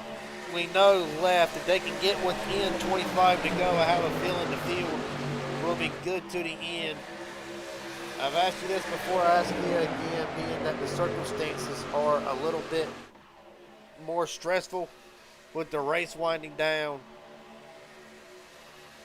Are these drivers, even though they still got 20 some odd laps, are they already trying to contemplate the end here, unless there's another caution, that is, as far as the final green flag pit stop to the end goes? I mean, I think they're going to keep racing the way they have all race, which has been, aggressive right there at the start. We saw them kind of give and take a little bit. I think from here on out, we're probably just going to see everybody running all out, getting all they can get. It's hard to say. Got 32 laps to go. Obviously, nobody's going to make it on fuel. You might have some guys that come in early and top off once they get right there at that fuel window. Or, you might see some guys run it all the way out, hope for a caution, and let it unfold from there. About to say, you mentioned the caution. I believe this update, we're going to see if the Raging Idiots in the truck, or another truck that is, has the thing updated. And they do not all the way, but the drivers who do not have a number next to their name, all pitted, I'll give you the information here, all pitted 6 laps ago. The 3 drivers, Tyler Stone, Luke Bozell, and Jonathan Cross, all of them 2-lap differences. That 2 laps you could be thinking could be the difference, because obviously it worked out. It worked out great for them because they got the track position. Hauser and McDonald save it. Goodness. Hunter, welcome to the broadcast booth here. Welcome to how I feel every night. It's definitely been an energetic one. I haven't really got much of a break on the broadcast side or the race control side, so I wish these guys would settle down just a little bit. Let me breathe. But I don't think we're going to get that. Well, 21 viewers so far tonight. I appreciate everybody tuning in on a Friday night. If you think we're done yet, Hunter might be done by the end of the night, but still to come, Midnight Racing League live on PGR. That will begin right at midnight. What are we? Green flag at midnight. So right after that, right after this race is done, we'll be turning gears to PGR and really see if Justin Millicar can do a feat that a lot of drivers, well, I say a lot of drivers, but a few drivers have done, and that is sweep 2 races in one night. Of course, Justin's going to be the first driver, wants to be the first driver to try and win the first ever Raging Idiot Racing League Truax Truck Series race. But also, imagine the bragging rights walking into next week. I won in Daytona. I'm the first ever winner in a new league at Daytona. Oh, and by the way, I went into my league and won Auto Club, which is actually where they're at tonight. Can you imagine the bragging rights? Justin probably wouldn't show it off like that, but if it was me, I wouldn't rub it in as bad, but I'd have some pep in my step, wouldn't you say? Yeah, you know, it's always good to start the year off with a win, and you know, especially walking out of Daytona. So I definitely think they'll have a little bit of pep in their step. Right now, Justin Miller car running in the 5th spot after starting 11th, taking an EOL. Rode in the back the majority of the night, dodged a lot of carnage so far, and with 28 laps to go, finds himself in contention. Right now, his teammate Aubrey Thompson. No surprise to Thompson here. Being in the front going here, but talked to Thompson right before the race started earlier today. I asked him, I said, do you feel like you can get yet another Daytona win? And I can't exactly say what he said on the broadcast, but pretty much luck has not been on Aubrey Thompson's side.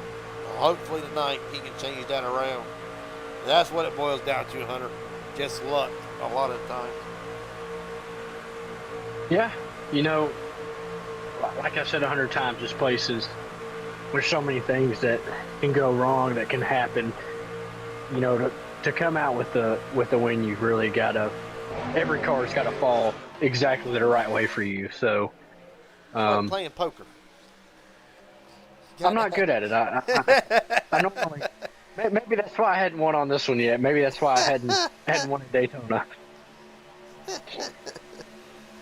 Need all the aces, pretty much how I view it. The aces and then some.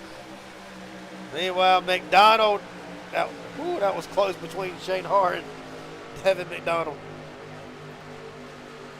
Yeah, these aggressive pushes that we're seeing in the corner, well, I'm surprised they haven't caused more wrecks than what they have. But I'm not trying to jinx it. I'm just I know. pointing out a key thing here. These trucks, you can't push in the corners. That rear end gets really light really fast. It's difficult to push them on the straightaway sometimes, let alone you know push them in the corners. As you see a big stack up on the outside there, two kind of shuffled out of line. I keep seeing the 2 car, and I think it's the Burger King logo on the hood. Yeah, I noticed that myself. There's 2 identical ones. There's 2 identical ones. As a matter of fact, one is actually running in second, and I believe that is, yeah, Luke Bozell. Oh, cross gets turned! Across in front of Mike Hauser! God almighty. Casey Sprinkle barely getting through. Mike Hauser involved in this one, as is Joshua Cross.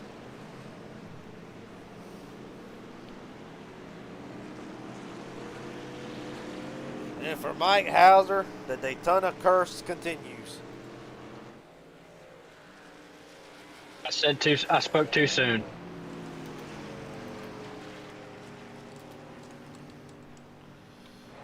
Yeah, well. See what happens here. Let's see. Well, I know Cross got turned. Yep. Brent Hammerhand gets into the back of him. It looks like. Damn, Cross almost goes over. Looks like the 25 there just Pushing in the trouble, and of course, long pushing time. the travel. Long time with every car that goes to Daytona. Stephen Henning takes abrasive action to get through it, but every time with any car, the trucks, the Xfinity, the next gens, the all Gen 4s, at its most vulnerable at this track is, I have to feel, is pretty much through the tri-oval, especially exit, but you do see them get light entry of the tri-oval, and then obviously the banking, and really, you can push through there, you can, but there comes that risk. I have all lighties, and of course, you can't fault Brett. He's just trying to get back to the front. C2 actually got a little bit loose there, but nonetheless, fades up.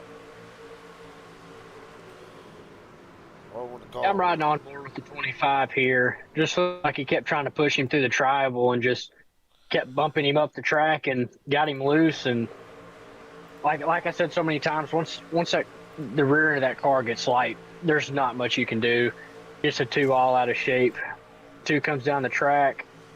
Obviously for the 43, absolute crusher there. Wasn't anywhere he could go. Same for Jay Cannon. Right on board with Cannon, actually, on the broadcast side of things. As this one unfolds. 43 might not be hurt too bad, though. He doesn't look like he hit too hard. I think the one that got the worst of it there was the 25. Almost going over on his roof. The 2 car, my bad. 2. The Burger King car. Right on board with Mike Hauser through this. And, of course, Mike, innocent bystander. And I hate to say it like it is, but Mike Hauser, Daytona just do not seem to be getting along.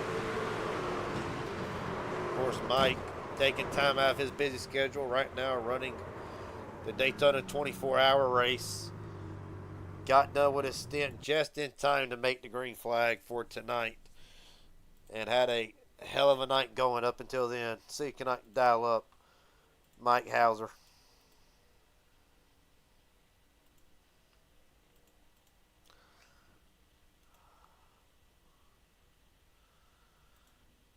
Well, crap, I sent him to the wrong one. Mike Hauser, Garrett Jenkins up here, broadcast booth. You got a copy, buddy? Yeah, what's going on, Garrett? Well, I hate to put it on you, but the Daytona curse continues for Mike Hauser. Take me through. Nothing you can do, really. Yeah, that one kind of just fell in my lap. I'm not gonna lie. That's just the product of this racing, I guess. I mean, I was telling Jackson, because I was working with him, like, I don't really like where we're at right now. It's getting really sketchy. And right as I said that, I'm like, I saw the 2 go across my nose, and yeah, it just really sucks because we were staying out of the wrecks. I mean, we kind of got caught up in a couple things there, but we were doing a really good job, and I'm probably done for the night. I mean, at least contention-wise, I got about 5 or 6 minutes of damage here, but yeah, I don't know. It sucks, but we'll try our best to move on to next week, I guess. Well, Mike, first off, appreciate you joining the league tonight. It was a hell of a job. I'll ask you this one last quick question on a related topic. I just mentioned on the broadcast pulling double duty tonight. How is the 24-hour going? Had a couple mess ups there. A lot of very fast guys around me, and I will say it is very mentally taxing, a lot more than I thought. Trying to be around guys that are a lot faster than you and like different types of cars, and it takes a lot on you. And I mean, it took a lot out of me there physically too, but I was like, I want to go race trucks tonight, so I'm glad I at least got to be here tonight, and I was having a blast, and see if we could maybe get one of our boys up in victory lane tonight. So thank you for having me in the league, and I'm really looking forward to racing here this season. Well, Mike Hauser, appreciate your time, buddy. Hell of a job tonight. Look forward to seeing you tomorrow night for the Inspired Thunder Series. Thank you, Garrett. Yes, sir.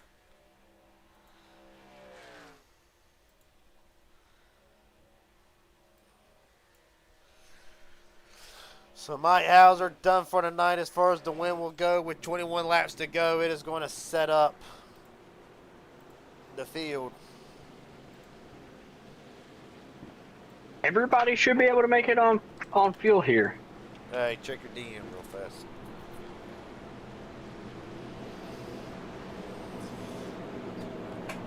With Darcy Hart back on the lead lap, being 19 drivers left in contention. Kay Kennan, Aaron Stanton, still 1 lap down. Joshua Cross joins Kay Kennan in in pit road, getting service and repairs done to their car.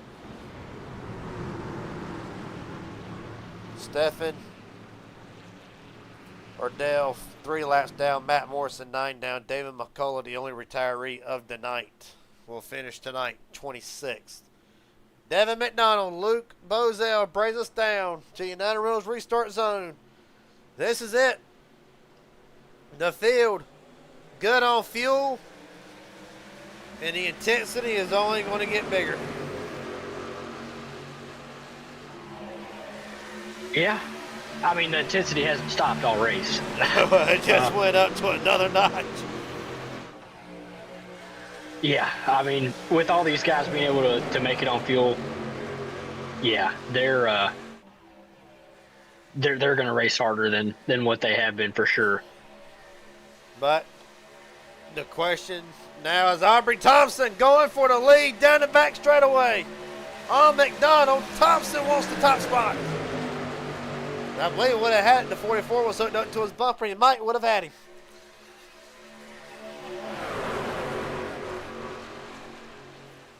Down the back, or down the front straightaway, 19 to go. Hunter right now, is the pulse rate starting to tick up a little bit? Blood pressure starting to get elevated? It is the anxiety. What are these drivers probably facing right now with 19 to go? Thompson to the top spot. Yeah, I mean, I would say the blood pressure rate's been up all race. You know, some of these guys have had to avoid. Oh, we see the 18 down to the inside there. Oh, and coming back up. Woo! Apologize for the language, by the way, but we all had that moment.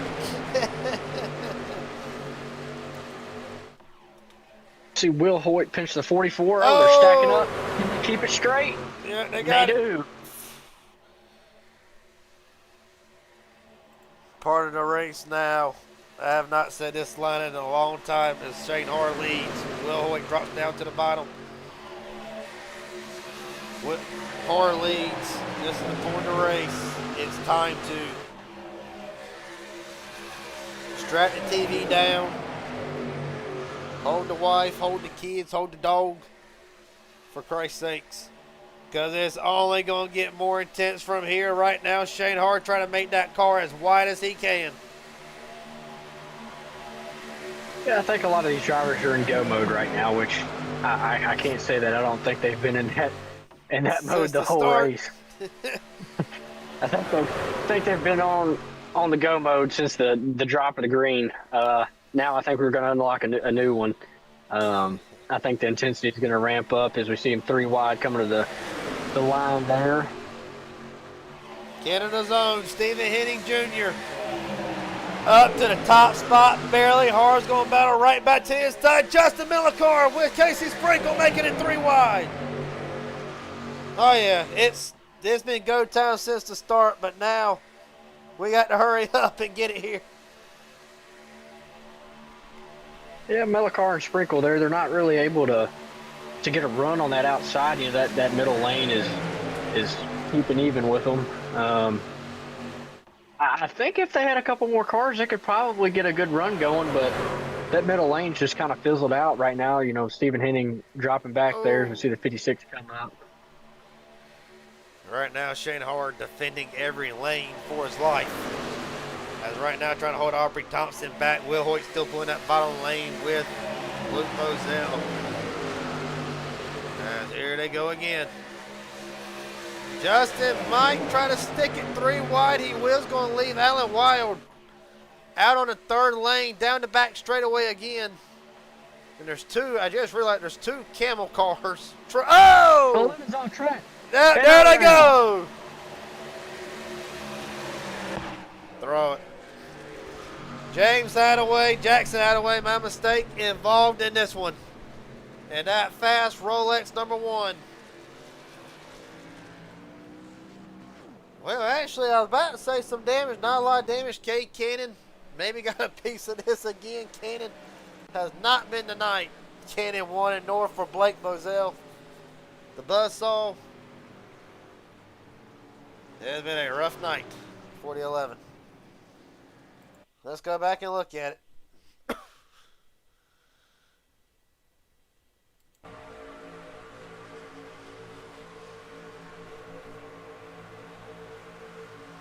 There's a stack up effect, and honest to God, it almost looks. Just a stack up. Starts with the 44 right there. Can't even really put it on nobody, to be honest with you. So there really wasn't nothing you could do. Just that accordion effect that we see. Looks like it started with the 44, 66, and then, obviously the 11 in the back of the 29, and the one car had nowhere to go. How about the 11 of Blake Moselle? Barely missing that inside wall, right on board with him.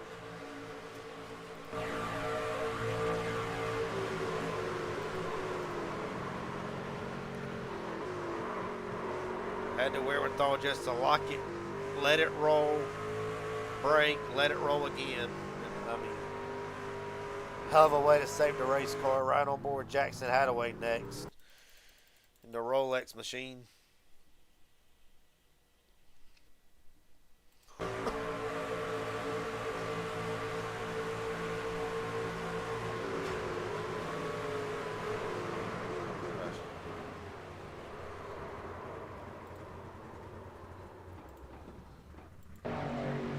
Well, I think the intensity's picked up. You don't say. And if I think we jinxed it. I think we just need to learn to keep our mouth shut more than anything. I've been told that a time or two in my life. And at the top of the board, Midnight Racing League's 2 lone representatives tonight. Aubrey Thompson, Justin Millicar at the top. Stephen Henning Jr., Casey Sprinkle, Shane Hart at top 5.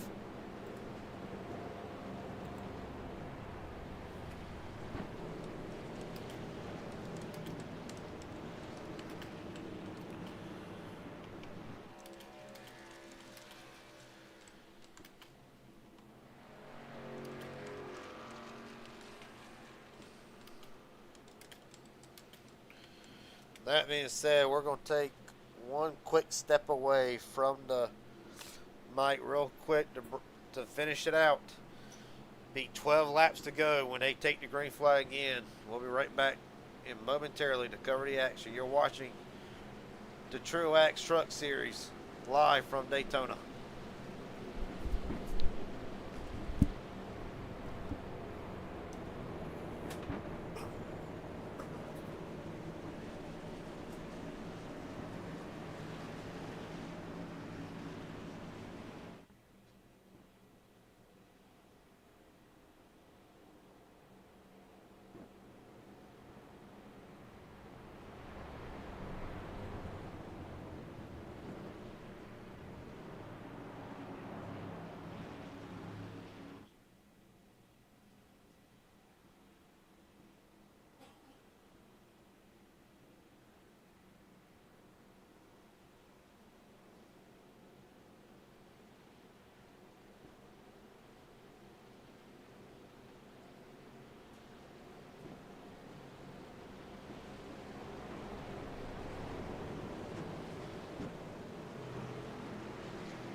Now we're back. Live from Daytona, the Raging Idiot Racing League Truax Truck Series.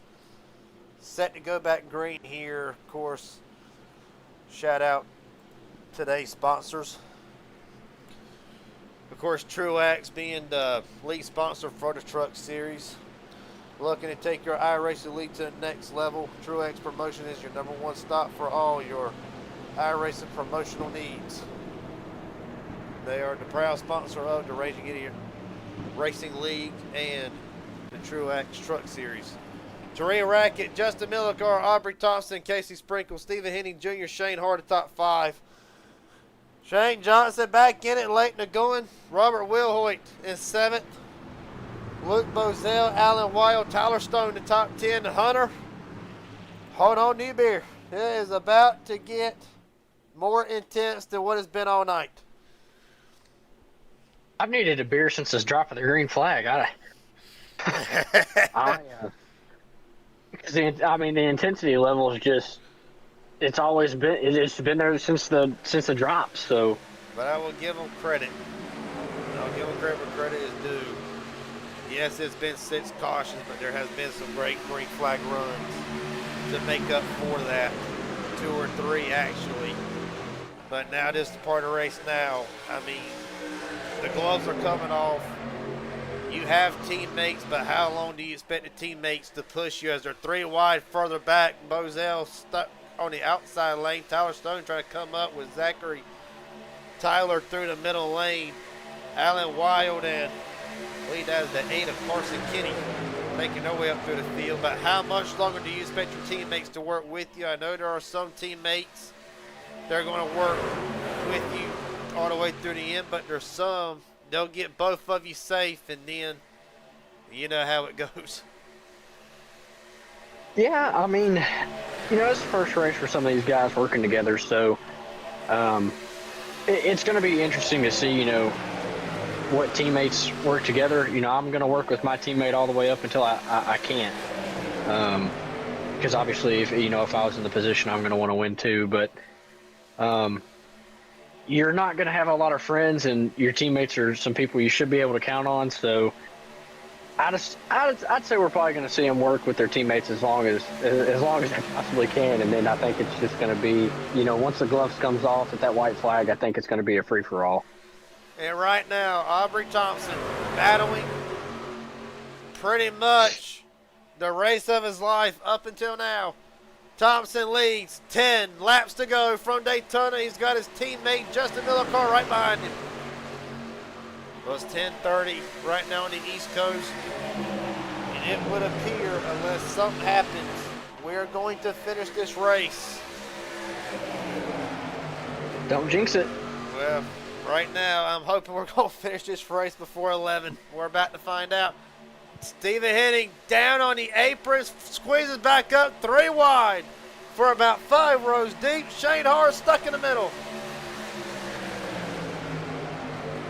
Hunter, you've been around the money racing a couple months now.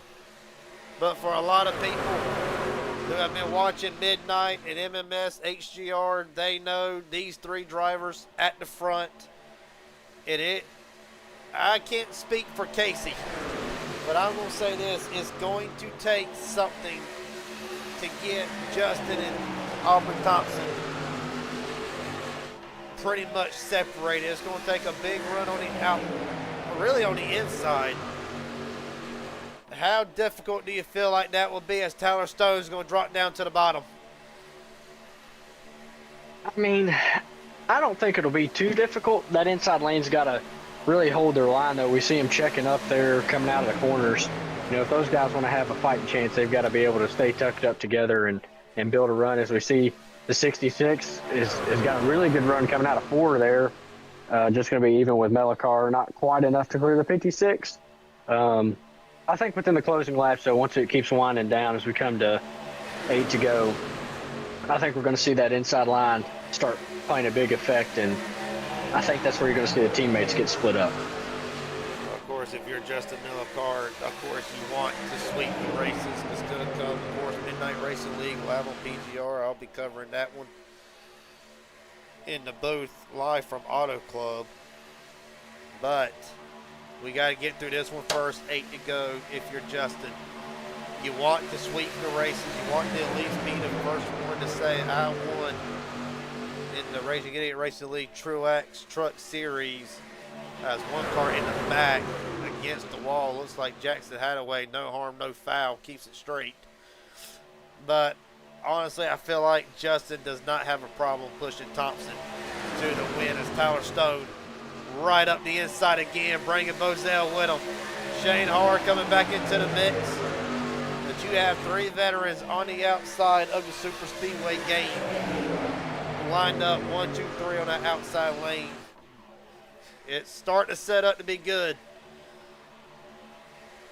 Yeah, I mean, the 2 cars, I mean, if you look at it right here, that inside lane is just formed up just a little better. The outside lane, they've got the first 5 or 6 cars, as we see Robert make it 3 wide there. Going to the corner, they keep it off the wall.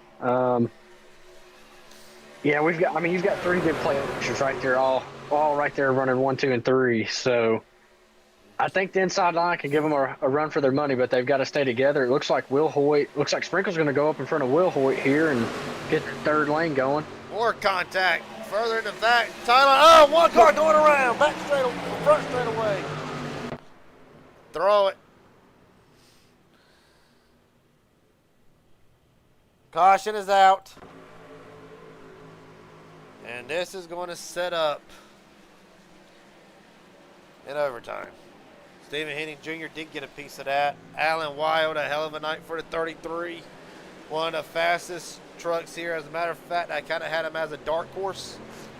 Will be involved in this one. What happened, might I ask?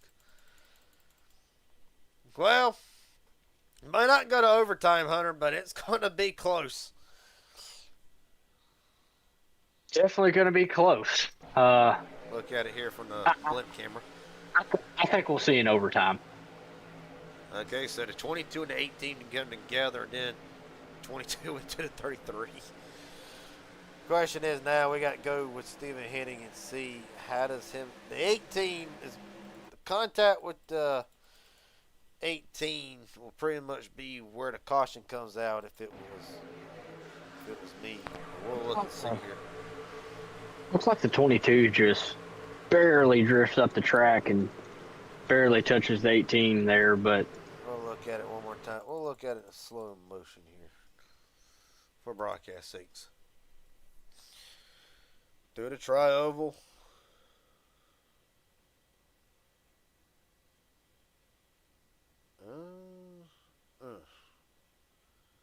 That's a close one to call.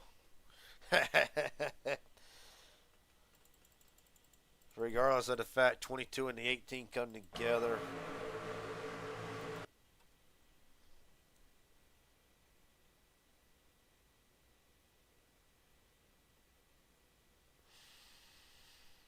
yeah, that's a tough one to call there.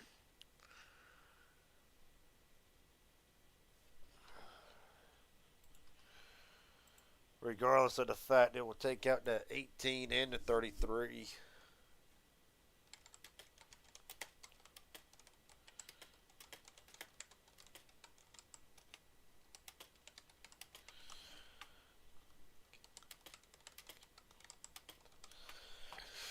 Well, nonetheless, it's been a very eventful night. As right now,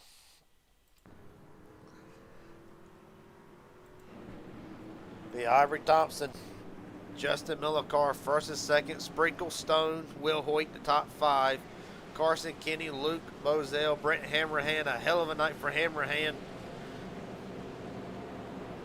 Zachary Tyler 9th, Shane Howard back to 10th.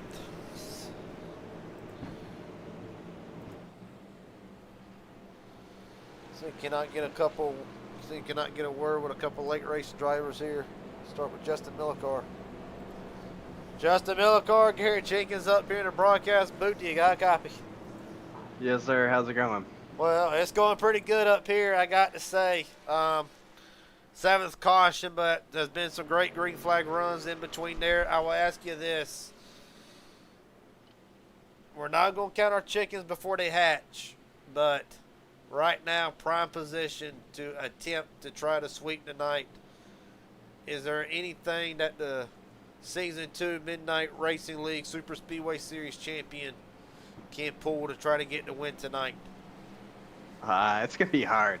I got two good guys behind me with Aubrey and Casey, and we're gonna race it out. So it's gonna be difficult, especially with me on this new rig. I don't know if you guys saw, probably 2 cautions ago, right before me and Casey were dicing through the field.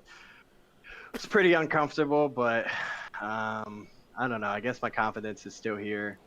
I'm gonna do everything I can to win, and that's that. They're doing everything they can to win. So yeah. Buddy, been a hell of a night. Hopefully you can end it on the right note. Look forward to seeing how it plays out. Thank you, sir. Yes, sir.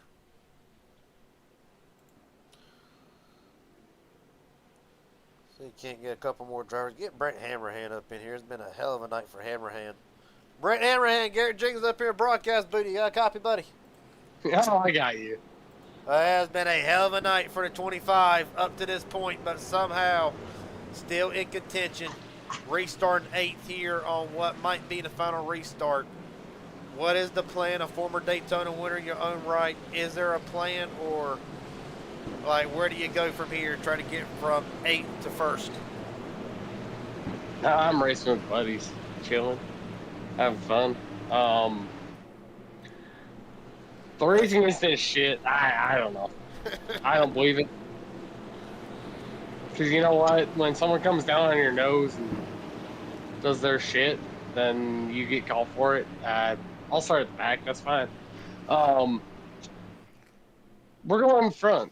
I think we got some good boys. We're having fun. We're just chilling. So, Buddy, best of luck to you from here on out. Hopefully when it's all said and done, we'll talk to you in Victory Lane. and Paul, thank you. Have a good night, Garrett. You too, buddy. Hunter, love you too. I love you, buddy. You'll get used to it.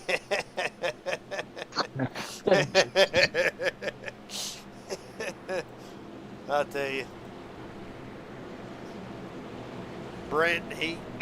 Brent's something else, but I'll be damned if I could ever count on him. If I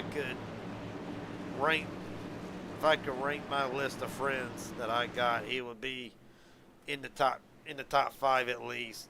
Good dude, very competitive. And we're about to see it. He has got to come from 8th to 1st. This will be a natural green-white checkered. We have not gone into overtime yet. Knock on wood again. You done jinxed it. Nah, not on the wood. I'm hoping I didn't. If not, I'll hit my... If not, you can whack me upside the head. Aubrey Thompson, Justin Millicar, teammates, rivals. We're going to settle it.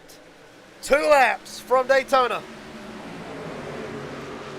And Thompson did exactly what he wanted. Yeah, 56 got a good jump there. Was able to get back down in front of Millicar, which is his teammate. It's going to be hard to break those 2 guys up. Right. And you're speaking of breaking up, look at the field. Very, very, well, I was about to say very broken up, but mid-pack.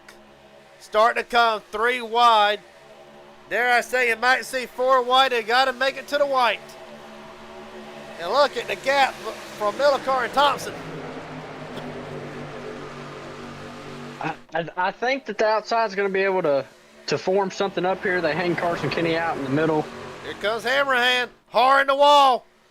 They keep it straight. They will make it to the white flag. 1 lap to go from Daytona.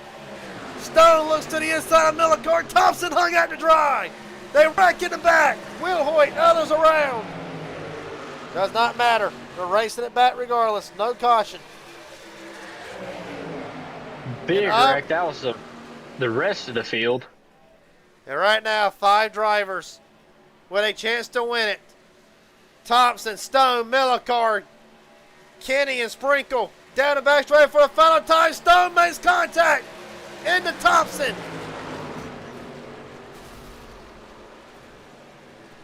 Aubrey Thompson wrecks. I think the finish will have to be under review here, but meanwhile, Tyler Stone down the front straightaway. Tyler Stone wins in Daytona. Unofficial, to say the least. Aubrey Thompson tonight comes undone in the worst way possible. Big damage. Hunter, let's go back and look at it.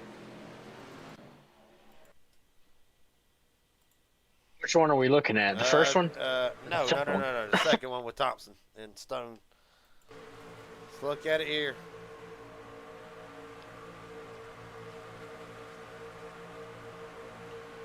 He comes up. Definitely look at it one more time here.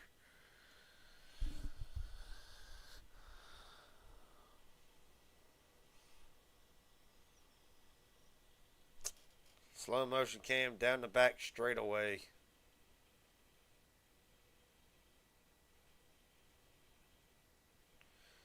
Stone swings it wide. Comes up into Thompson, and that's all she wrote. It looks like the 66 just tried to come up and side draft just a little bit, and it was off to the races from there. Well, of course, admin team will probably look at it. This win is brought to you by Truex, the official sponsor of the Raging Idiot Racing League, Truex Truck Series. Let's get Tyler Stone's opinion of it first and get him up here in the booth. Tyler Stone, Garrett Jenkins up here in broadcast booth. Do you have a copy, buddy? Yes, sir. Yes, sir. Well, I'm going to go ahead and put the elephant in the room. This win might go down with a little bit of controversy with it. But first, before we get to that last lap, take me through the night. Very eventful night for pretty much everybody in the field. How are you able to just keep the truck clean and be in contention for the win?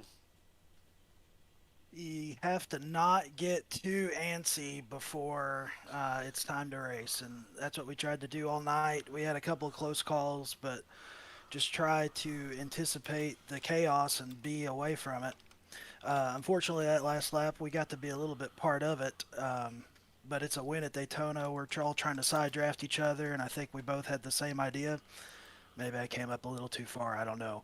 I haven't got a chance to look at it yet. But that's hard racing, and I don't want to turn anybody, but it's a win at Daytona, which is always great. Well, buddy, take me through it again. Not so much take me through the night per se, but how difficult, how mentally taxing was the race tonight? How are you just able to keep your head in it with, of course, a lot of great guys behind you, teammates, friends, maybe some rivals exiting tonight. How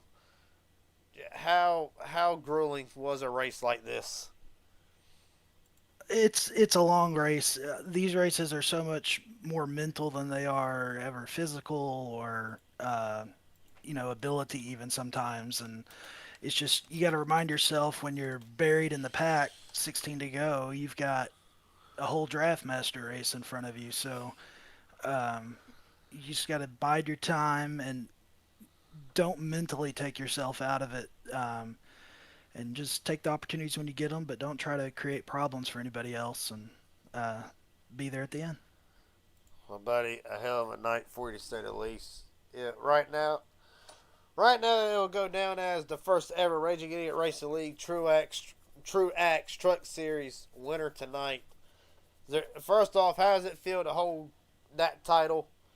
And is there anybody want to thank, friends, family, sponsors, etc.? The floor is yours. Well, I want to thank the league. This is a hell of a lot of fun. So it is great to race in a series with drivers like this. You put a heck of a league together. So it's an honor to race in it. Glad to be the first pole sitter, first winner, all that. And then I want to thank sponsor US Lime. It's my dad's company, but love to see them do well and do well for them. So shout out to Tim tonight, and we'll go see what we can do next week at Vegas.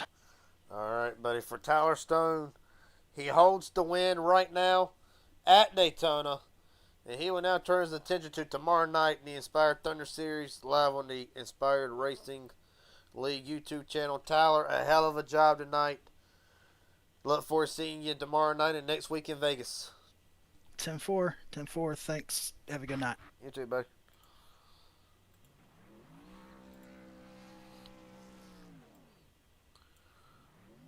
Next up, so you can get Justin Millicar in here.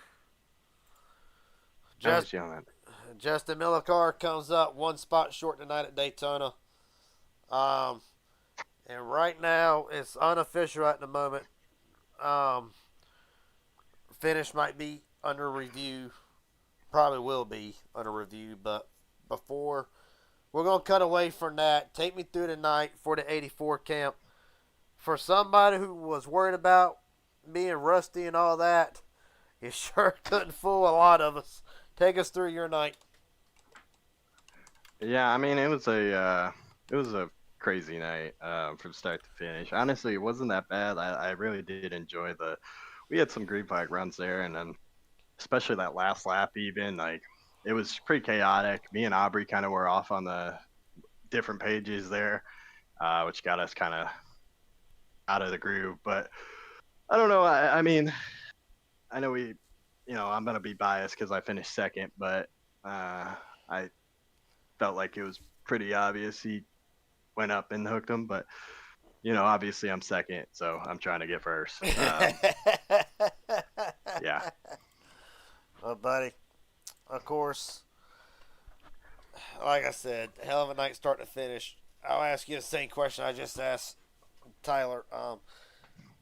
These long races like they are, how mentally inducing are these races? How much of the mental game does it take just to stay in for 100 laps around one of these? 7 cautions, yes, but I mean, really, how hard is it just to keep your head in the game?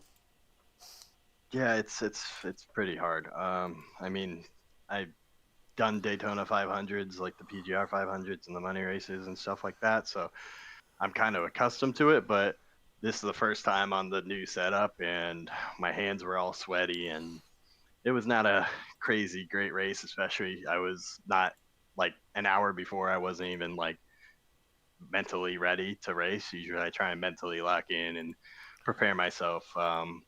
But honestly, it went by pretty fast for like the first 80 laps, really the whole race. Me, Aubrey, and Casey were just kind of in Discord, kind of hanging out, messing around, and riding in the back. But yeah, I like it. I think it gives time for people to, if they do wreck out and get a little bit of damage, they can fix it and come back to the front. So, but it's definitely mentally grueling for sure. Hunter, do you have any questions for Mr. Justin? No. Other than, I mean, it was a good race, man. I mean, after a year hiatus of not racing, I'd say you did pretty damn good. So about 3 weeks actually. Oh, well, still 3 weeks not turning any laps is wild. So good race, man. It was fun seeing you make some laps here. Fortunately, not the finish you wanted, but still a good finish. Yeah, sir. Well, Justin, I'm excited. I'm excited for the rest of the season. I'll probably be able to make all the races. So, yeah. I'm laid back. Justin, last question I got before I let you get ready for the next one. Hey, we actually finished before it. I was worried about that, but my last question I got to you tonight, might ask you this too or another time, just depending on how midnight goes, but does everybody want to thank friends, family, sponsors, etc.? The floor is yours. Yeah, shout out to Aubrey and Casey. Obviously, I was working with them. Shout out to Eternal Racing and Jack Shack Racing. They're doing the 24-hour right now. I don't know what's happening, but I was weren't wondering where fourth they the were last at. time I checked. So, yeah, they're doing the 24-hour race. So shout out to all them, all those guys, and all the people that watch, everyone that is admin slash owners slash co-owners, whatever in this league. Without you guys, we can't do it. So yeah. Well, Justin, a hell of a race tonight. I will see you in about an hour, either an hour or 45 minutes for Midnight Racing League, where you will try to shrink up that 134 points gap to the cut line. Look forward to seeing how it turns out, and appreciate you joining tonight. And a hell of a job. Of course. Thanks for having me. Thank you. Yes, sir. Couple more interviews tonight. The third place finisher tonight, Casey Sprinkle, also in the booth. We'll get him in just a moment. Carson Kenny, where do you start with this one? I don't even know, man. What a freaking race. It's a long race. Of course, the 8 will not be going back to the shop. I think Fred's going to have to rewrap this one a little bit. Yeah, I think so. Oh, man. Take me through the night. It was a hell of a night. Elite Motorsports walking out of here with a third place run. Just take me through the night. It was a wild one.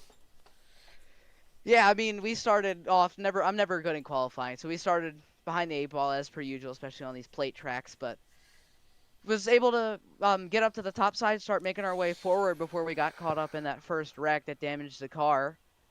Picked up about 3 or 4 minutes of damage there. We were able to get that fixed, and then we got, as we were coming into the pit stop, got while up at the front, we led some laps, and then as we came into the pit stop, I got turned from I don't know, somebody hitting the field behind me, and I don't know how I didn't DNF, to be honest. I hit the inside wall pretty hard head on, and I got another 5 or so minutes of damage. And then we were at the chaos at the end. I mean, I don't even know, man. The IKEA showroom floor is not clean anymore. It was for a little while. And of course, the action wild as ever tonight. Is this kind of course, drivers were told, try to be just a little bit easy on it tonight. But really, is this just a product of Daytona and Talladega, more or less? But Daytona, obviously, the difference is a little bit wider than what Talladega is, or actually smaller. Ever how I said it, but you know what I'm saying. Is that just one of the things that goes into this, and what makes this track unique in a way? Well, I mean, I think, first and foremost, it's the fact that it's the first race of the season. A lot of guys are still learning how everybody else drives. Now, I know for me, for sure, I was trying to learn everybody else. I haven't raced a lot of these guys before. And, everybody's on equal points, so, you're all pushing super hard. You want to get the edge before anybody else. But, yeah, absolutely. The track being tighter, it allows for less 4 wide. It's really, really hard to go 4 wide here without death. But that definitely makes it, a lot harder, and especially, just the fact it's Daytona. Everybody wants to win at Daytona. Like, who doesn't want to win it? I understand that completely. Lord knows, whenever I got my first win in an official race, Absolutely. I was happy with it. But other than that, last question I got for you tonight. Is there anybody you want to thank? Friends, family, sponsors? Actually, I do got 2 more questions. That's one of them. I'll ask you this next one. The trucks tonight, a lot of very twitchy, a little bit unstable at times. How hard was it really just to try to keep the truck under you while trying to stay competitive, stay at the front? Were the trucks a handful tonight? Oh, yeah. I don't know, anybody who might remember eons ago, I jumped out of the lead from the bottom 2 times. That was because I was just getting pushed so hard that I felt like I was wrecking through the trioval and through the corners.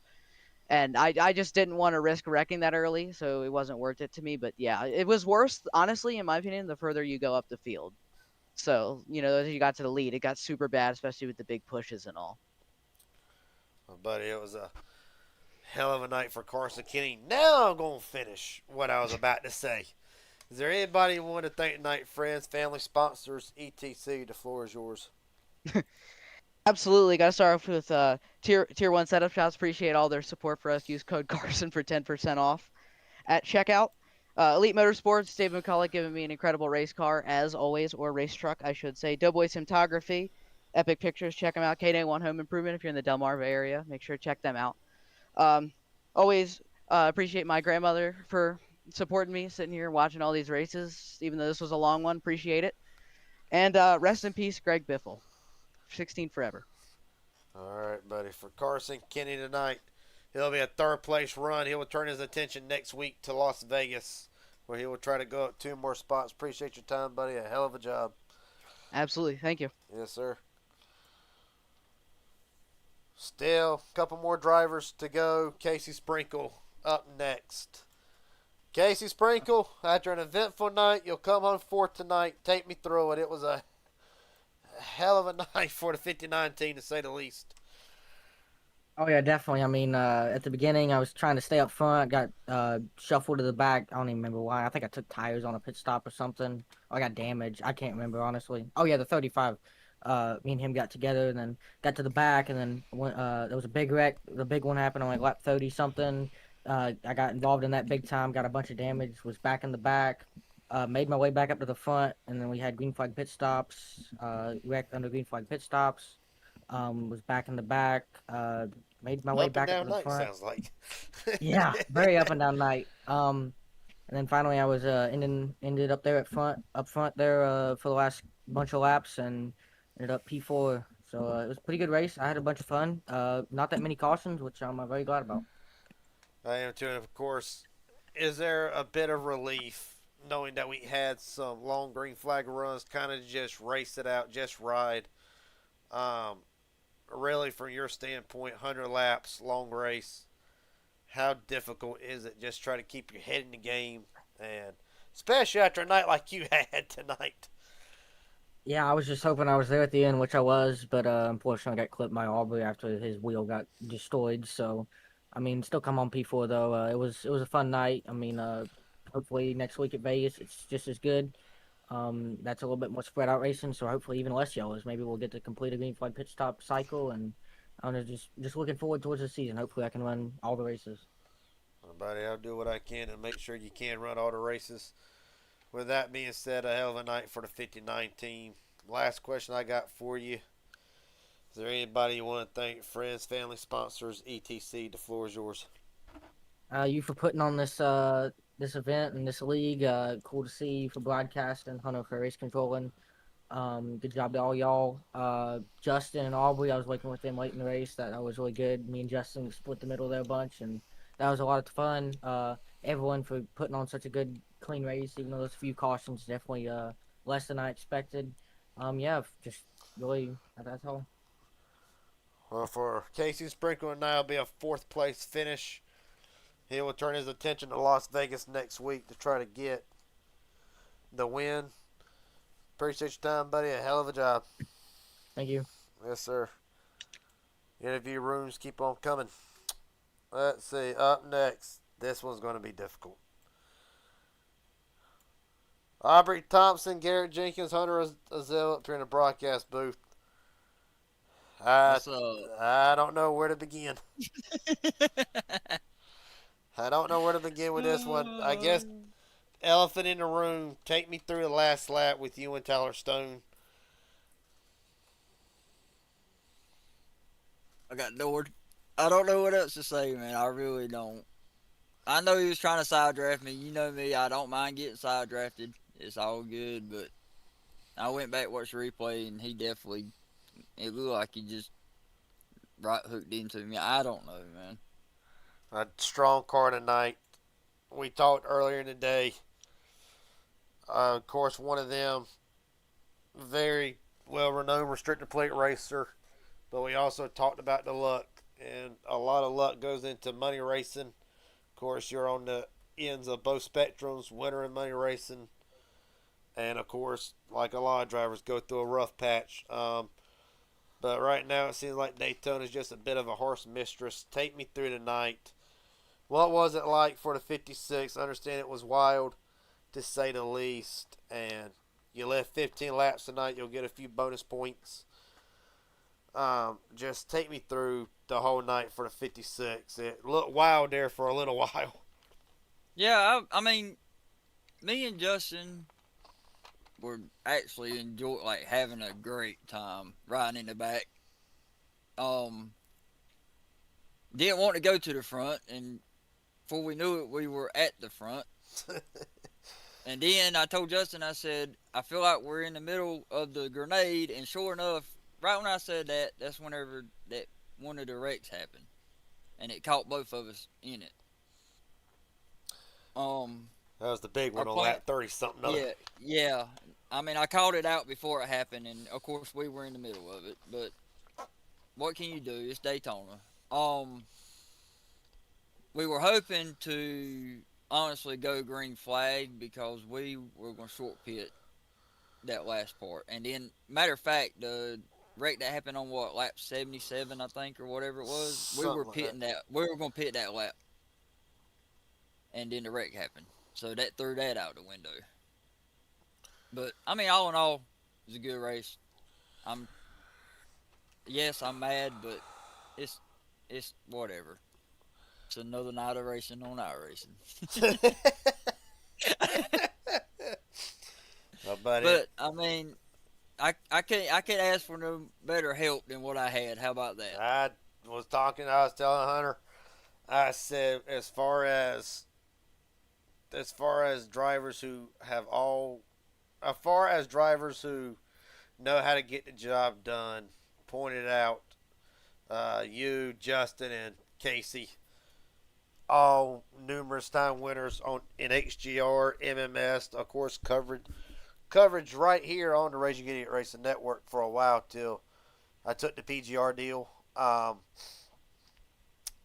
So I was telling Hunter, I said, if there's 3 guys that can get the job done and keep it between them, it'll be these 3.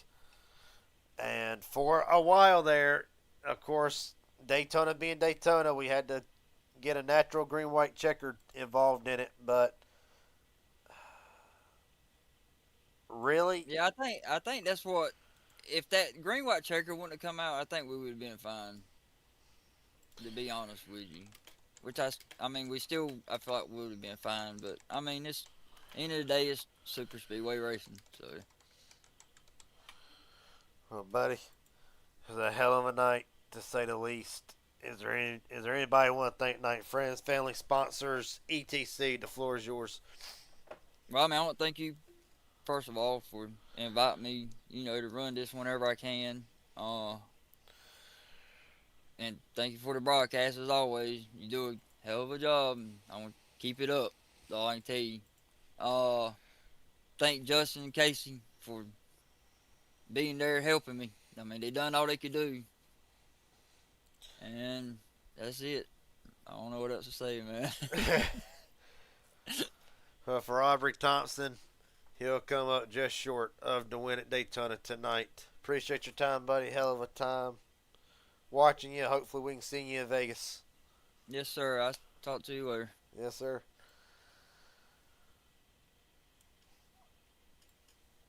Couple more interviews still to come. Get Robert Wilhoit real quick. Robert Wilhoit, Garrett James up here in broadcast booth. You got a copy? Hey, what's going on, buddy? Well, a hell of a night for a lot of drivers. You as well.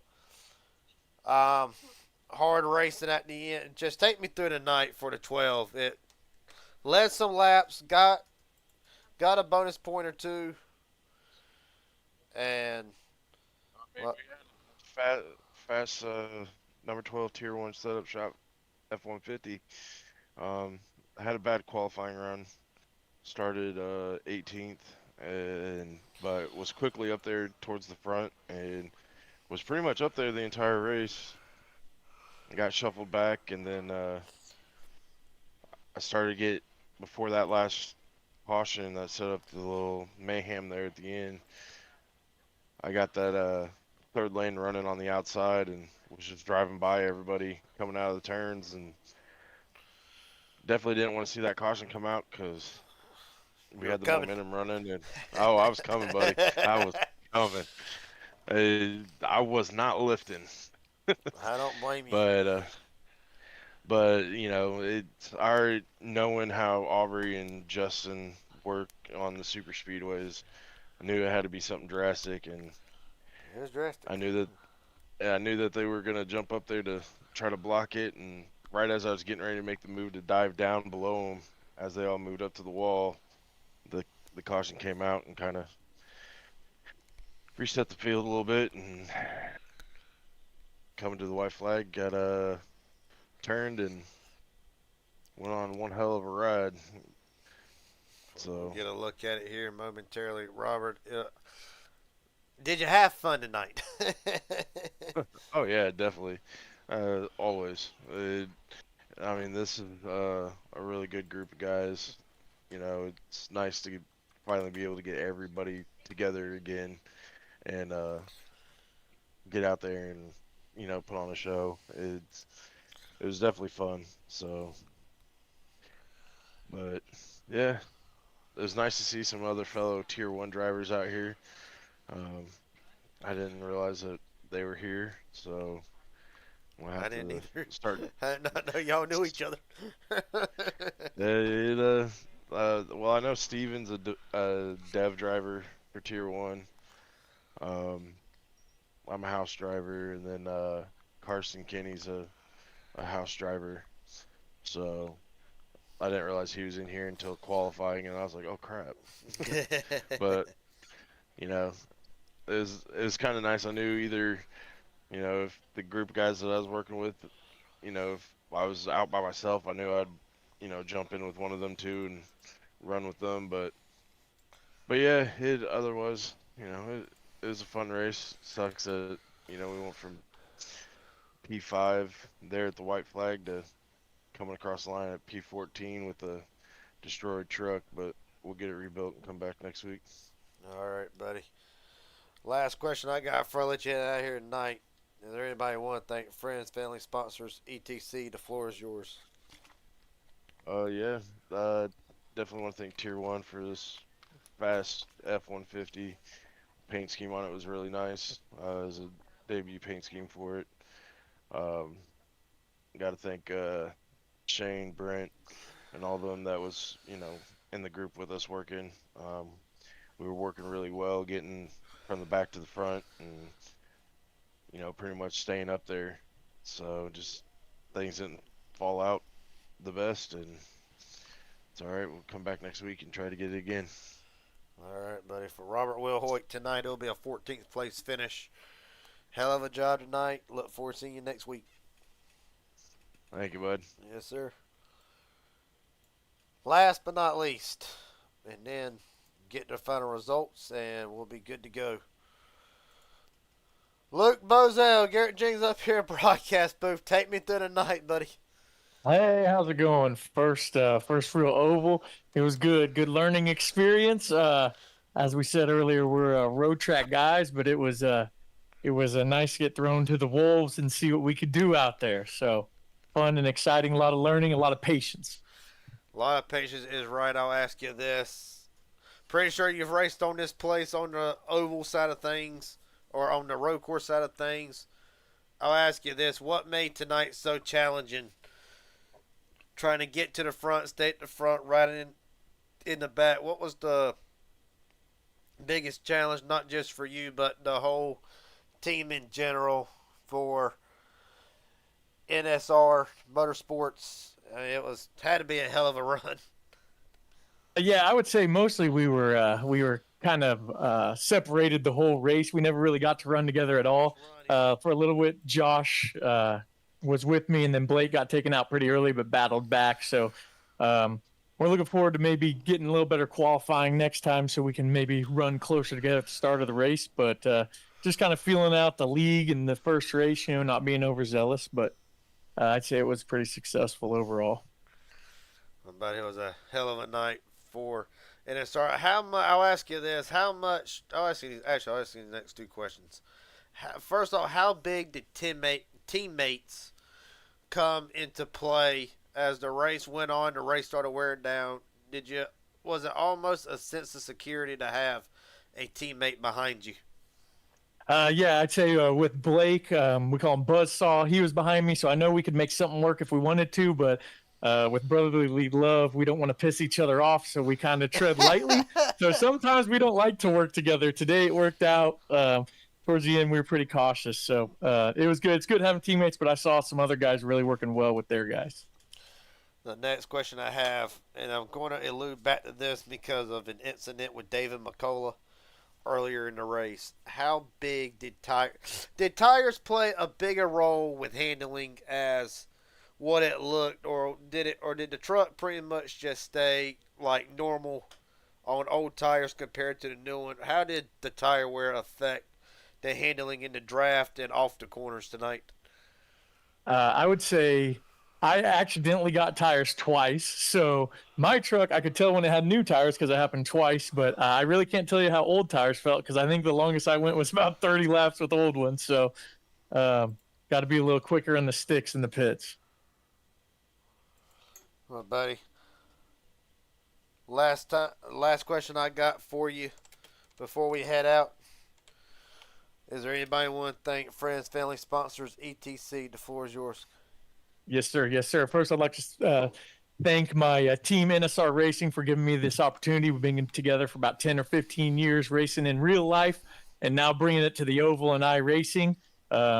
Shout out to our Daytona 24 win last year. We'll not be participating this year. Shout out to my mom and dad in the crowd if they're still listening. Shout out to Matt Brizuela in Tampa. Shout out to Tallman Equipment for the great F-150. And shout out to my lovely girlfriend, Chi-Chi, watching the race on the couch.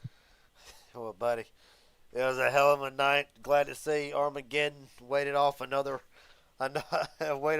week. Yes, sir. A hell of a job, to say the least. Look forward to seeing you in Las Vegas. Sounds good. Thanks. Yes, sir. With that being said,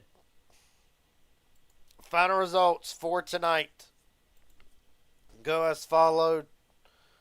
Granted, might be reviewed after the race. For now, Tyler Stone, your winner. Justin Millicar, second. Carson Kenny, Casey Sprinkle, Luke Bozell rounds out the top five tonight. Nick Hames, Devin McDonald, Stephen Henning Jr., Shane Hars, Zachary Tyler, your top 10. Blake Bozell, Bobby Hadaway, Jackson Hadaway. That is 12th and 13th. Robert Wilhoit, Darcy Har, Brent Hammerhand, Shane Johnson, Aubrey Thompson, a heartbreaker for Aubrey tonight. Hopefully, by this time next week, we can be talking to him in Victory Lane at Las Vegas. Alan Wild, Aaron Stanton, Cade Kennan, really two drivers did not get to show what they had tonight. They will come home. Well, I take that back. Stanton and Kennan both at the front for a little while until it all came undone. They will come home 20th and 21st. Stephen Ordell led a handful of laps in his own right and probably one of the fastest trucks to roll into Daytona Beach. Will come home in the 22nd spot. Mike Hauser, Matt Morrison, Joshua Cross, and David McCullough rounds out the 26th car field for tonight. With that being said, just because the Raging Idiot Racing League is done does not mean that the racing has to stop. In about, give or take, 45 minutes or so, Midnight Racing League live on PGR Esports. We'll be going live from Auto Club as the points start to get closer and closer towards the cut line. The playoffs loom just overhead. The next stop for the Midnight Racing League Contender Series goes through Auto Club. That will be live in about 45 minutes or so, give or take. Until then, I appreciate everybody for watching tonight. What was, in a way, a very historic night for the Raging Idiot Racing League. Thanks again to our sponsors, Truax Graphics, for their sponsorship tonight. Appreciate all the drivers who came out to show the world what they can do. Appreciate to the admin teams and race control. And I will see everybody next week for Las Vegas. Until then, take it easy. Have a good night. We'll see you in about 45 minutes for midnight.